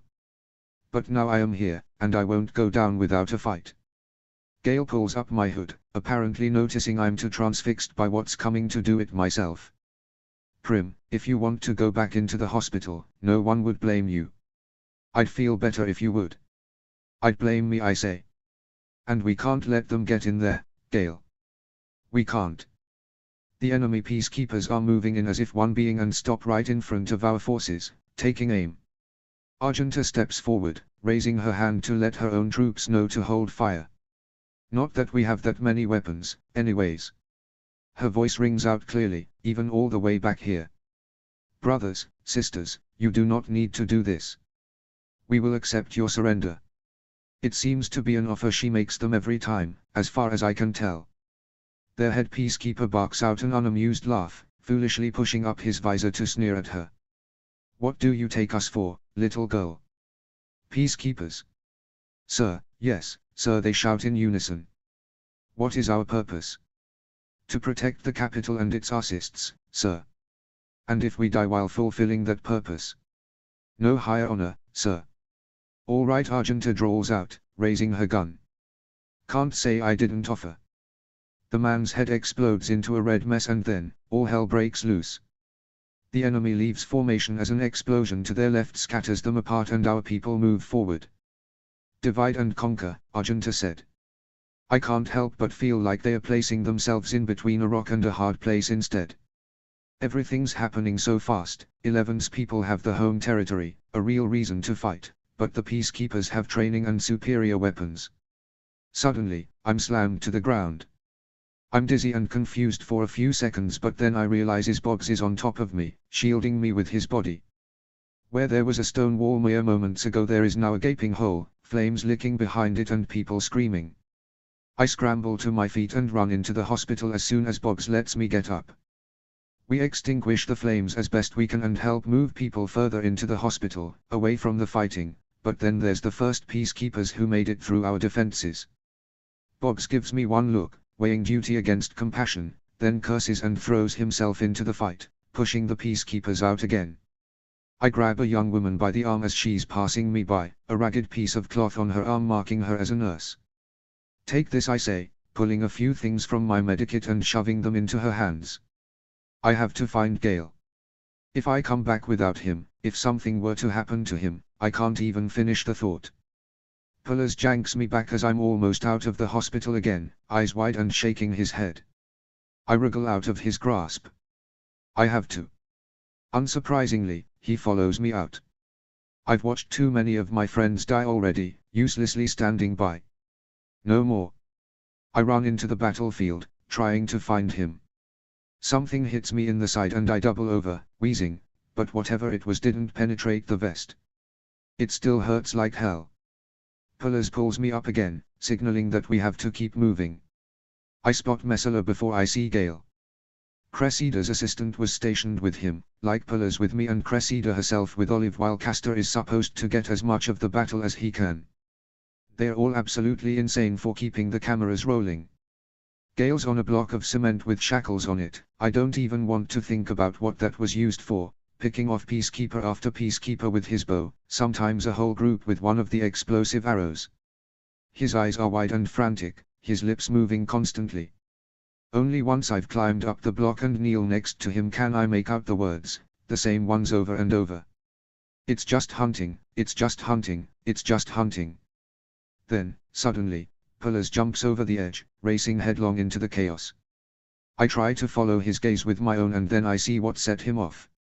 His brother, crumbled to the ground with a peacekeeper standing over him, ready to strike. Gale. I scream, and he reacts faster than I thought possible. As the arrow finds the peacekeeper's throat, I'm already running. Pullers is cowering next to Castor when I reach them, pressing his hands to a wound in his abdomen. I am frozen, for a moment, fighting back the memories that threaten to overwhelm me. Let me, I order, and inspect them wound, working as fast as I can while Pullers stands guard, gun in hand and a knife on his belt. My hands are shaking by the time I'm done. Pullers, taking him into the hospital. Keep pressure on that, okay? Castor, don't you dare die on us. That's a damn fine pressure bandage, so just lay down and keep calm. Before either can reply, I'm already running again. Adrenaline is flooding my veins and I have a sudden sense of purpose. I can actually do something here. A handful of patients and a few minutes later, I've backed myself into a corner. Or, more accurately, peacekeepers have. Can you imagine the reward if we bring her in alive? One of them says, a tone of wonder in his voice. Had they not recognized me, I would already be dead. One of the others shrugs. Or bring her body, it's all the same to topside, I bet you. Step away from the Mockingjay before I make you, a voice suddenly commands, and there's Olive, splattered in blood and positively glowing with the fire of fighting, her axe in hand and Cressida a step behind, camera rolling. The peacekeepers exchange uncertain looks, then three of them point their guns at her, their leader chuckling darkly. And you'll make us how? It's really her, one of the others says in awe. Olive Cantwell's actually fighting with them. She's with the Mockingjay. It's the fastest change in atmosphere I've ever experienced. First one, then two, then half a dozen peacekeepers turn on their comrades, and then Olive and I are back in the fight, flanked by our new companions. They're retreating, someone shouts after who knows how long, and indeed they are. There's bodies everywhere, people dead and dying, wounded and maimed. I move from one to the next until Olive calls me over. It's Argenta, get over here. We get the commander to open her eyes as we kneel next to her, and there's a hazy grin on her face. Beat them again, she smiles, a trickle of blood running down her chin. An honor to serve with you, Soldier Cantwell. The honor's all mine, Olive says gently, then gives me a look. She's not dying, is she? Tell me she's not dying. Not her, too. We have supplies, here I say, squeezing Olive's hand before focusing on my patient. I know she's thinking of amphitrite, but I don't have time to comfort her right now. I'm assessing her wounds when Micah finds us. He pales at the sight of her, pushing Olive away without a word to take her spot. Genta. Can you hear me? You can't die, you hear me? I won't allow it. I'm higher ranked than you are, stupid, Argenta mumbles, making an odd sound, half laugh, half cough. You can't give me orders. We can move her now, I interrupt, doubtfully eyeing a huge gash on Micah's leg. Can you carry her? He brushes of me concerns. Course I'll manage. Micah carefully gathers Argenta into his arms and we start the trek towards the hospital. I talk while we walk, unable to bear the sounds around us without covering them up at least a little, continuing my monologue even when Micah finds a free spot to lay her down in the hospital. I'm pretty sure she'll be alright. She shouldn't get up for a while, but the wound isn't life-threatening. But there's so much blood. I don't understand why there's so much blood. I really have. I'm having a miscarriage. Argenta cuts me off so softly I almost think I misheard. Olive and I exchange a quick, astounded look while Micah doesn't react for a few seconds. Then the words seem to start to make sense to him. But you never said, you should have told, oh my god. You wouldn't have wanted me in the field anymore, Argenta states oddly matter-of-factly. I didn't think anything would happen to me. To us. I'm so sorry. And then she's sobbing hysterically and Olive pulls me away from them. I need to help the doctors here, I tell Olive, surveying the chaos around us. Too many injured, too few supplies and people that know how to help. Have you seen Gale yet? I'll go find him, she says, going to do so while I move through the room, helping where I can and comforting where I can't. At some point, a hand drops to my shoulder. Soldier Everdeen. It's Boggs, a nasty gash running from his forehead all the way across his right cheek. We have to get you back to 13. The peacekeepers will have informed the capital by now. He sees me hesitate and keeps speaking before I can protest. We don't want them to bring in bombers by making them aware of our presence. And you shouldn't be on your feet. I follow his gaze to find a tear in my uniform, my leg covered in blood. Oh, I say simply, bending to inspect the jagged wound, the pain starting to register. I hadn't noticed. Boggs nods, his hand still resting on my shoulder. Or maybe holding me up, I'm not entirely sure. You're in shock. At that moment, Olive comes back with Gale. He looks shaken but unharmed. I hold my arms out to him much like Posey does, and he scoops me up without hesitation. I rest my head against his shoulder and he mumbles reassurances into my hair. Back to the landing strip, Boggs orders. Gale insists on carrying me and I can't even form the words to protest in my mind. The adrenaline rush that overrode the sensation has passed and my body parts join in a chorus of complaints, and all I want to do is sleep or cry or both. We file out, collecting our team on the way. By some miracle, we are all pretty banged up, but still alive. The camera team, Kashmir, Chaff, the soldiers that came with us. Chaff is leaning heavily on Kashmir, and Pullers and Messala are carrying Castor between them. Cressida is limping heavily, one of Boggs's men, Tinko, I think, is shaking so badly Olive has to grab his arm and guide him along. It takes us about twice as long to get to the landing strip as it did to get to the hospital. A small hovercraft, different from the one that transported us here, waits on the runway. The second my team's on board, we take off. No comfy seats and windows this time. We seem to be in some sort of cargo craft. I want to take off my vest, since it's covered in things I don't even want to think about, but it's too cold to think about it. I lie on the floor with my head in Gale's lap. The last thing I remember is Boggs spreading a couple of burlap sacks over me. When I wake up, I'm warm and patched up in a bed in the hospital. My mother's there, checking my vital signs. How do you feel? I'm okay, I say, which isn't entirely a lie. No one even told me you were going until you were gone, she says. I reach out and she pulls me into a hug. I'm sorry, Mummy. It won't happen again, I promise. She sighs, likely knowing that is a promise I can't keep, but doesn't say that. Instead, she fills me in on my injuries. My ribs are bruised from what they assume was a bullet hitting my protective vest, and they had to get multiple pieces of shrapnel out of my leg. Other than that, it's just scrapes and bruises. I've slept right through the late afternoon and night, and I'm starving. My breakfast is disappointingly small. Just a few cubes of bread soaking in warm milk. I've been called down to an early morning meeting at command, so Olive comes in to take me there in a wheelchair. She has a bandage on her arm and stitches on her forehead, but seems fine otherwise. Do you think staying in 11 when they attacked the hospital was bad enough for Cohen to go back on our deal? I ask, anxiously wringing my hands. Olive considers this for a few moments before answering. No, I don't think so. They got good footage out of it, and Boggs back our decision almost instantly. I'm a little less worried at that, but I still wouldn't put it past Cohen. When we get to command, the only ones who've arrived are Cressida, Messala, and the twins. Messala beams and says, "There's our little stars," and the others are smiling so genuinely that I can't help but smile in return. As more people arrive, I wait for the reprimand that must come. But all I get are curt nods, and even some smiles. Gale sits down next to me, and I give his hand a squeeze. "How are you?" "Fine." They dug out a couple of pieces of shrapnel. "No big deal," he says. Coin calls the meeting to order. Our airtime assault has officially launched.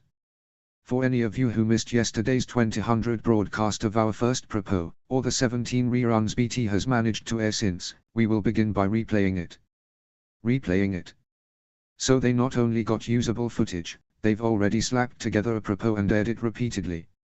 My palms grow moist in anticipation of seeing myself on television.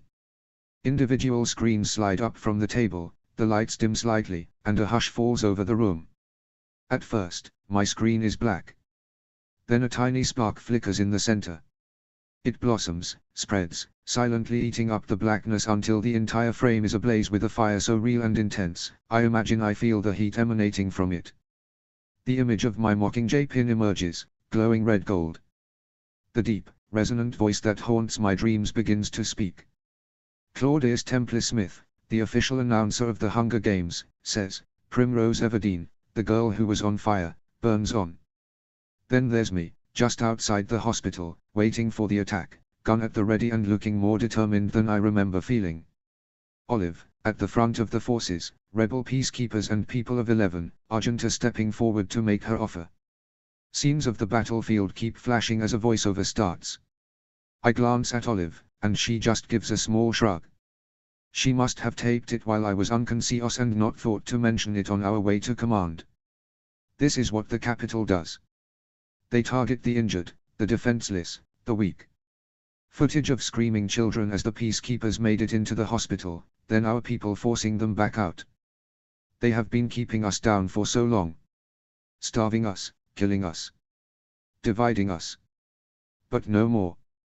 Argenta, in her Mockingjay-riddled peacekeeper uniform, pulling a young boy out of the line of fire. Cressida, with her all too obviously Capitol tattoos side by side with Micah. Chaff and Kashmir in the middle of the fight. Gale throwing Bob's new ammunition. Together, we are strong. Together, we can fight. Now comes a truly fantastic montage of the battle. The team did an amazing job, we all look fierce and fearless. There's shots of the rebels, Gale, the victors, and mostly me and Olive. Together, we can win. So, this is a message for President Snow. You can bomb us, you can torture us, you can kill us. But you cannot defeat us. It cuts to the peacekeepers turning on their comrades, then Gale with his bow, followed by footage of the Capitol forces retreating. The inferno is spreading, Snow. Fire is catching. And if we burn, you burn with us. Flames then engulf the screen again. Superimposed on them in black, solid letters are the words. If we burn, you burn with us. The words catch fire and the whole screen burns to blackness. There's a moment of silent relish, then applause followed by demands to see it again. Coin indulgently hits the replay button, and this time, since I know what will happen, I try to pretend that I'm watching this on my television at home in the seam. An anti-capital statement. There's never been anything like it on television. Not in my lifetime, anyway. By the time the screen burns to black a second time, I need to know more. Did it play all over Panem? Did they see it in the Capitol? Not in the Capitol, says Plutarch. We couldn't override their system anymore, although BT's working on it. But in all the districts. We even got it on in 2, which may be more valuable than the Capitol at this point in the game. Is Claudius Temple Smith with us? I ask. This gives Plutarch a good laugh. Only his voice. But that's ours for the taking. We didn't even have to do any special editing. He said that actual line in your first games. He slaps his hand on the table. What say we give another round of applause to Cressida, her amazing team, and, of course, our on-camera talent. I clap, too, until I realize I'm the on-camera talent and maybe it's obnoxious that I'm applauding for myself, but no one's paying attention. Coin seems to have reached the end of her tolerance for self-congratulation. Yes, well deserved. The result is more than we had hoped for. But I do have to question the wide margin of risk that you were willing to operate within. I know the raid was unforeseen. However, Given the circumstances, I think we should discuss the decision to send these girls into actual combat. The decision to send us into combat. So they must have kept the orders to retreat that we ignored from her. Interesting. It was a tough call, says Plutarch, furrowing his brow. But the general consensus was that we weren't going to get anything worth using if we locked her in a bunker somewhere every time a gun went off. And you're all right with that, asks the president. Yeah, sure, Olive says, and then kicks me when I just dumbly stare at Cohen, not realizing I'm supposed to answer as well. Oh. Yeah, I'm completely all right with that. It felt good. Doing something for a change. Well, let's be just a little more judicious with her exposure. Especially now that the Capitol knows what they can do, says Cohen. There's a rumble of assent from around the table. So, what else do you have planned, asks the president. Plutarch nods to Cressida, who consults a clipboard. We have some terrific footage of Prim at the hospital in 11. There should be another propo in that with the theme because you know who they are and what they do. We'll focus on Prim interacting with the patients, particularly the children, the attack on the hospital, and the wreckage. Messala's cutting that together. We're also thinking about a Mockingjay piece. Highlight some of Prim's best moments intercut with scenes of rebel uprisings and war footage. We call that One Fire is Catching. And then Fulvia came up with a really brilliant idea. Fulvia gives the director a small smile. Well, I don't know how brilliant it is, but I was thinking we could do a series of propo called We Remember. In each one, we would feature one of the dead tributes. Little Rue from 11 or Old Mags from 4. The idea being that we could target each district with a very personal piece. A tribute to your tributes, as it were, says Plutarch. That is brilliant, Fulvia, I say sincerely. It's the perfect way to remind people why they are fighting. I think it could work, she says. I thought we might use Finnick to intro and narrate the spots. If there was interest in them. Frankly, I don't see how we could have too many We Remember propos, says Cohen. Can you start producing them today? Of course, says Fulvia, obviously happy with the response to her idea. The president sends everyone off to get to work, so Gail wheels me back to the hospital. Gail has to go meet BT down in special weaponry and Mum can only stop by for a few minutes before she has to leave again, so I doze off. I wake up to my mother's voice and roll onto my side to find her. She's sitting near my bed, across from Haymitch, and asking him a series of questions while mixing some tincture or other. Haymitch seems vaguely annoyed, which I take as a good sign. Annoyed Haymitch is regular Haymitch. Some apples are red. All red things are healthy, my mother say. Conclusion, some apples are healthy. True, Haymitch replies with a sigh. Are we done yet? My mother ignores the question. Some peacekeepers are rebels. No rebels have guns. Conclusion, no peacekeepers have guns. The rebels have guns, my mentor shoots back. Without looking up from her work, Mum snaps her fingers in front of his face in a way that tells me he keeps steering away from what she wants him to do. Focus, Haymitch, or we'll be here all day. True or false? He grumbles, but then answers anyway. False. That wasn't so hard, was it? I pipe up, deciding to let them know I'm awake. I feel weird just laying there listening to them. They both turn to look at me. My mother instantly comes over, presses a kiss to my forehead and gestures to my bedside table. I saved you your lunch. I dig in with fervor, my mother reminding me to take it slow every few bites. Haymitch just sits there, looking more bored than anything. I try to exchange a discreet look with Mum, but of course he catches it. I'm better, thanks for asking, he says testily. Not insane or anything. He holds out his empty wrist as if to prove his point. But Olive still has her mentally disorientated bracelet and she seems more put together than Haymitch did the last time I saw him, so I'm not counting that as actual evidence. I nod anyway. I took him of all the pills they had him on, Mum explains. Now the psychological issues appear to be subsiding. See? Not crazy, that's what I'm telling you, Haymitch interrupts. My mother gives us both a bright smile. I'll let you keep each at a company, then. I have other patients to see to. She leaves us alone, and we sit there in awkward silence for a few minutes, then Haymitch forces a smile. Good work in 11, kid. I wish I could've, I don't even know.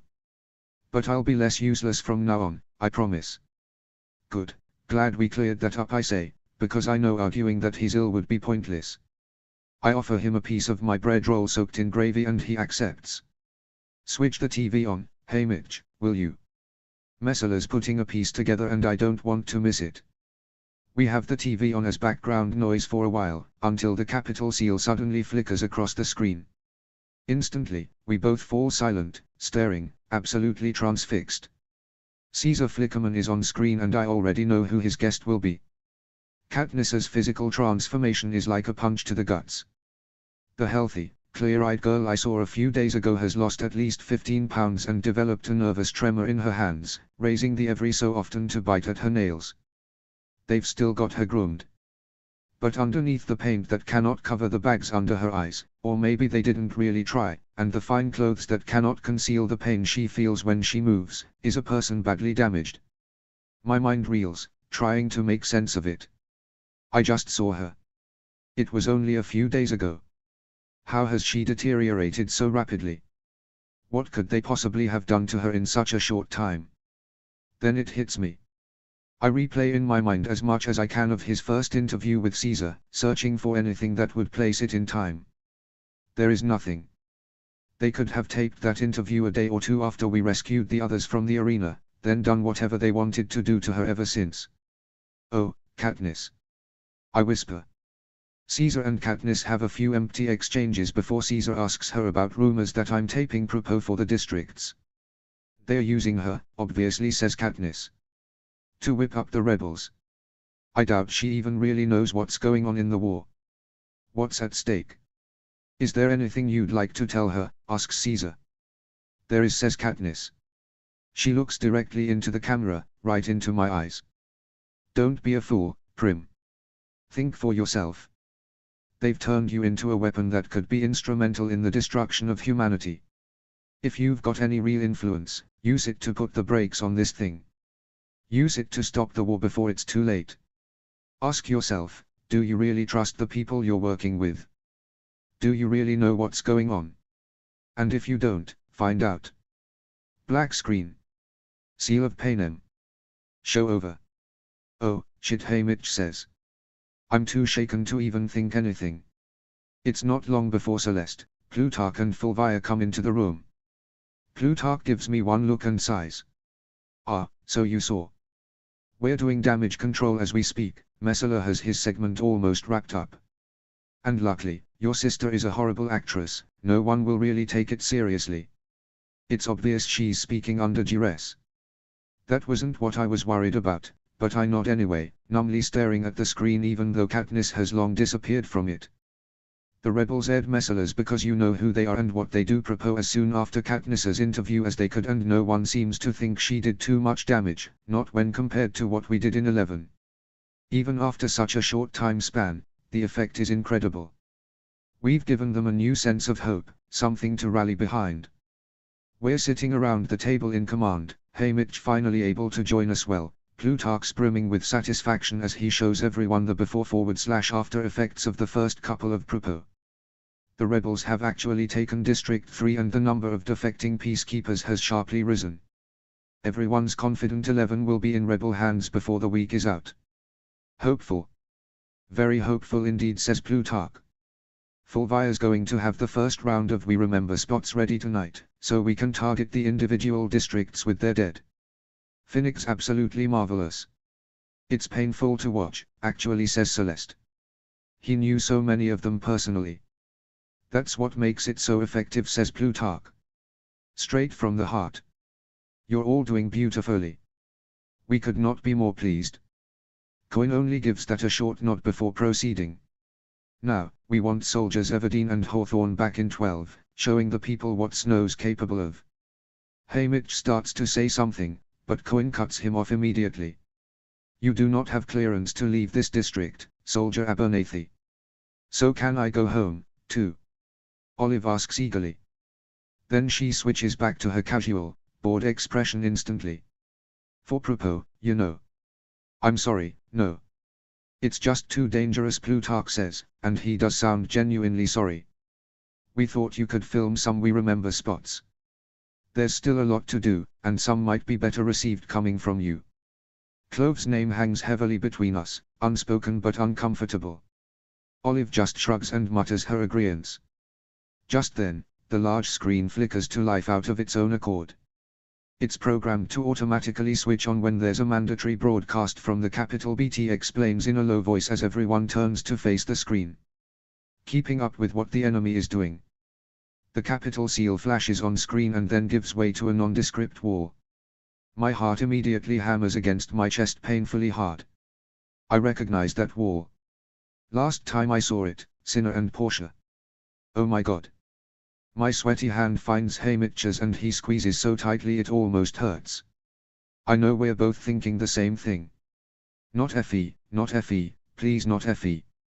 Not anyone, truly, but if it is happening. They can't kill Katniss, or Madge. But Effie. When they bring out a woman with dark hair, I'm disgustingly relieved for a few seconds. Then Olive's whimpering registers, and I realize I know the woman, too. Her lip is split open and swollen, her hair cut short and unevenly, and an infected brand mark covers half her face, but she's still recognizable. I force myself not to look away even though everything in me screams to not have another death burned into my mind forever. I don't allow myself to think anything, reaching out to place a hand on Olive's shaking arm. As I watch her walk into position, I realize what the bond mark is. They burned a mockingjay onto Tara's face. Head held high and smirking, she wears it like a badge of honor.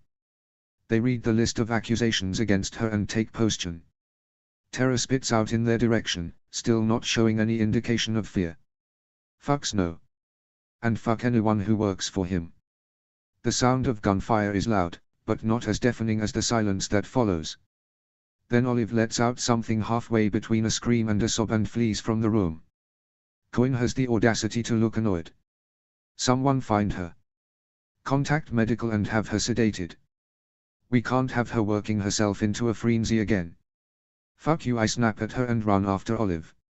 It takes me a while to find her, huddled in an empty corridor behind some pipes, covering her ears and in hysterics. I kneel down in front of her and realize that I don't know what to say. Everything seems too empty, too meaningless. So I just stay there, a hand on her shoulder, and say nothing.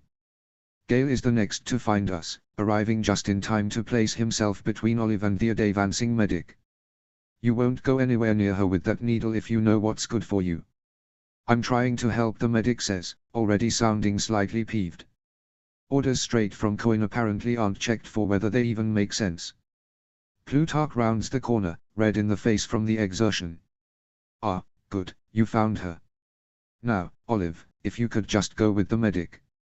And Prim, Gale, we have to get to 12 soon, we are on a schedule. Are you kidding me?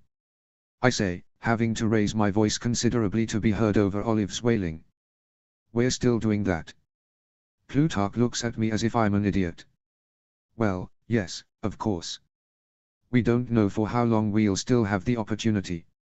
And President Cohen wants us to wrap this up. That's when I remember what I said to the president. Oh, shit. There goes my chance to barge in here. I look from Olive to the medic to Plutarch. Fine. But I'm not leaving her like this. Someone get my mum. Plutarch nods. And Finnick I add as an afterthought. Other than Gale and I, he's the closest thing to a friend she has here. And he knew Tara. Find her, Finnick.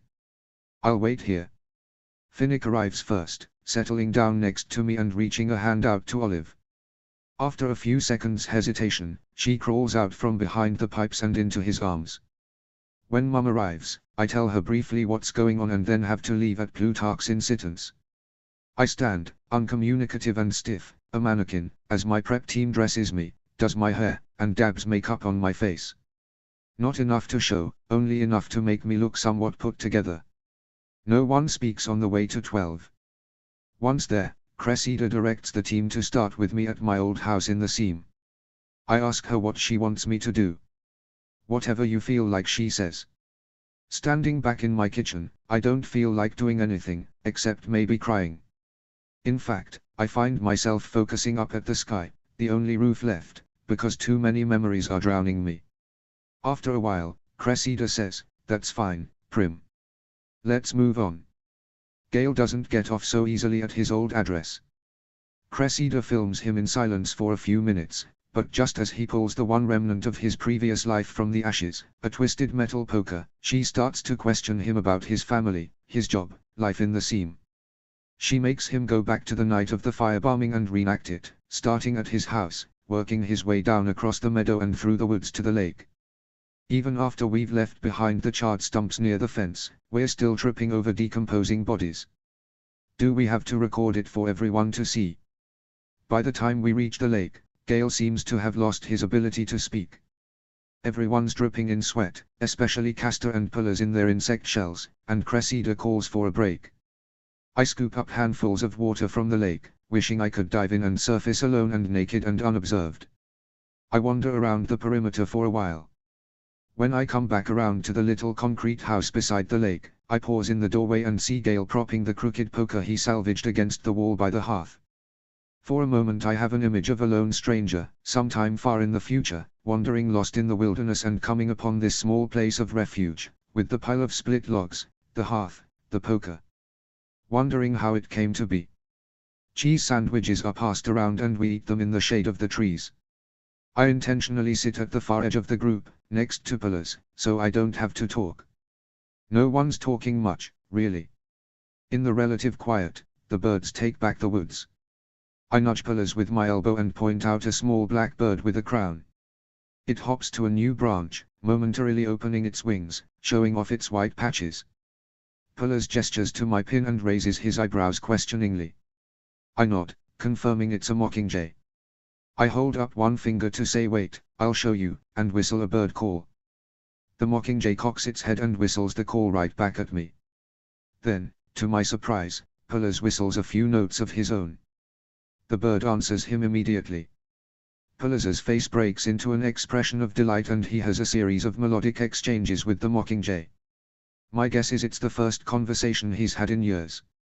Music draws mockingjays like blossoms do bees, and in a short while he's got half a dozen of them perched in the branches over our heads. He taps me on the arm and uses a twig to write a word in the dirt. Sing. Without thinking about it, I sing out Rue's four-note song. The mockingjays pick up the simple phrase and bounce it back and forth between them in sweet harmony. Just as they did in the Hunger Games. Before Rue died soaked in her own blood, before. Do you want a real song? I ask quickly, having to push the memories away. The song springs to my mind without me being able to explain it. Maybe it's the darkness of it, or the hints of rebellion, or just that it's forbidden. Maybe it's because I have a vague memory of Katniss singing it to me, twisting rope into necklaces in her childish innocence.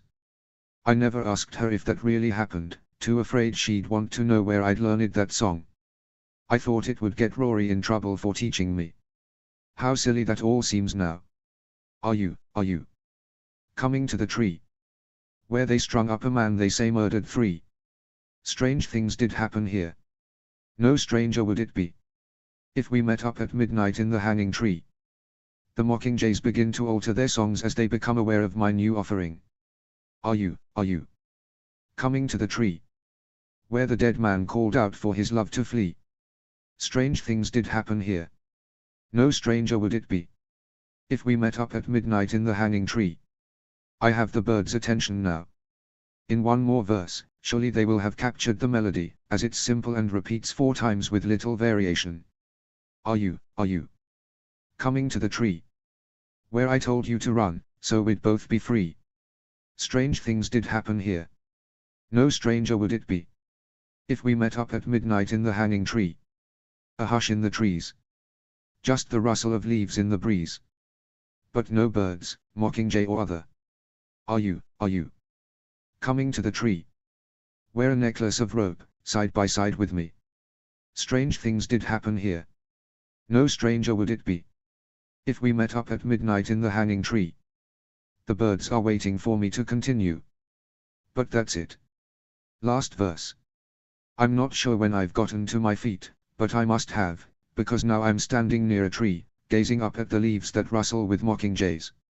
As I glance sideways, I see Castor has been taping me. Everyone is watching me intently. and Pullers has tears running down his cheeks because no doubt my freaky song has dredged up some terrible incident in his life. Great. I sigh and lean back against the trunk. That's when the mockingjays begin their rendition of the hanging tree. In their mouths, it's quite beautiful. Conscious of being filmed, I stand quietly until I hear Cressida call, "Cut." Plutarch crosses to me, laughing. "Where do you come up with this stuff? No one would believe it if we made it up." He throws an arm around me and kisses me on the top of my head with a loud smack. "You're golden." "I wasn't doing it for the cameras," I say testily. "Lucky they were on," then he says. "Come on, everybody, back to town." As we stand before the lump of metal that was the gallows, Cressida asks if either of us has ever been tortured.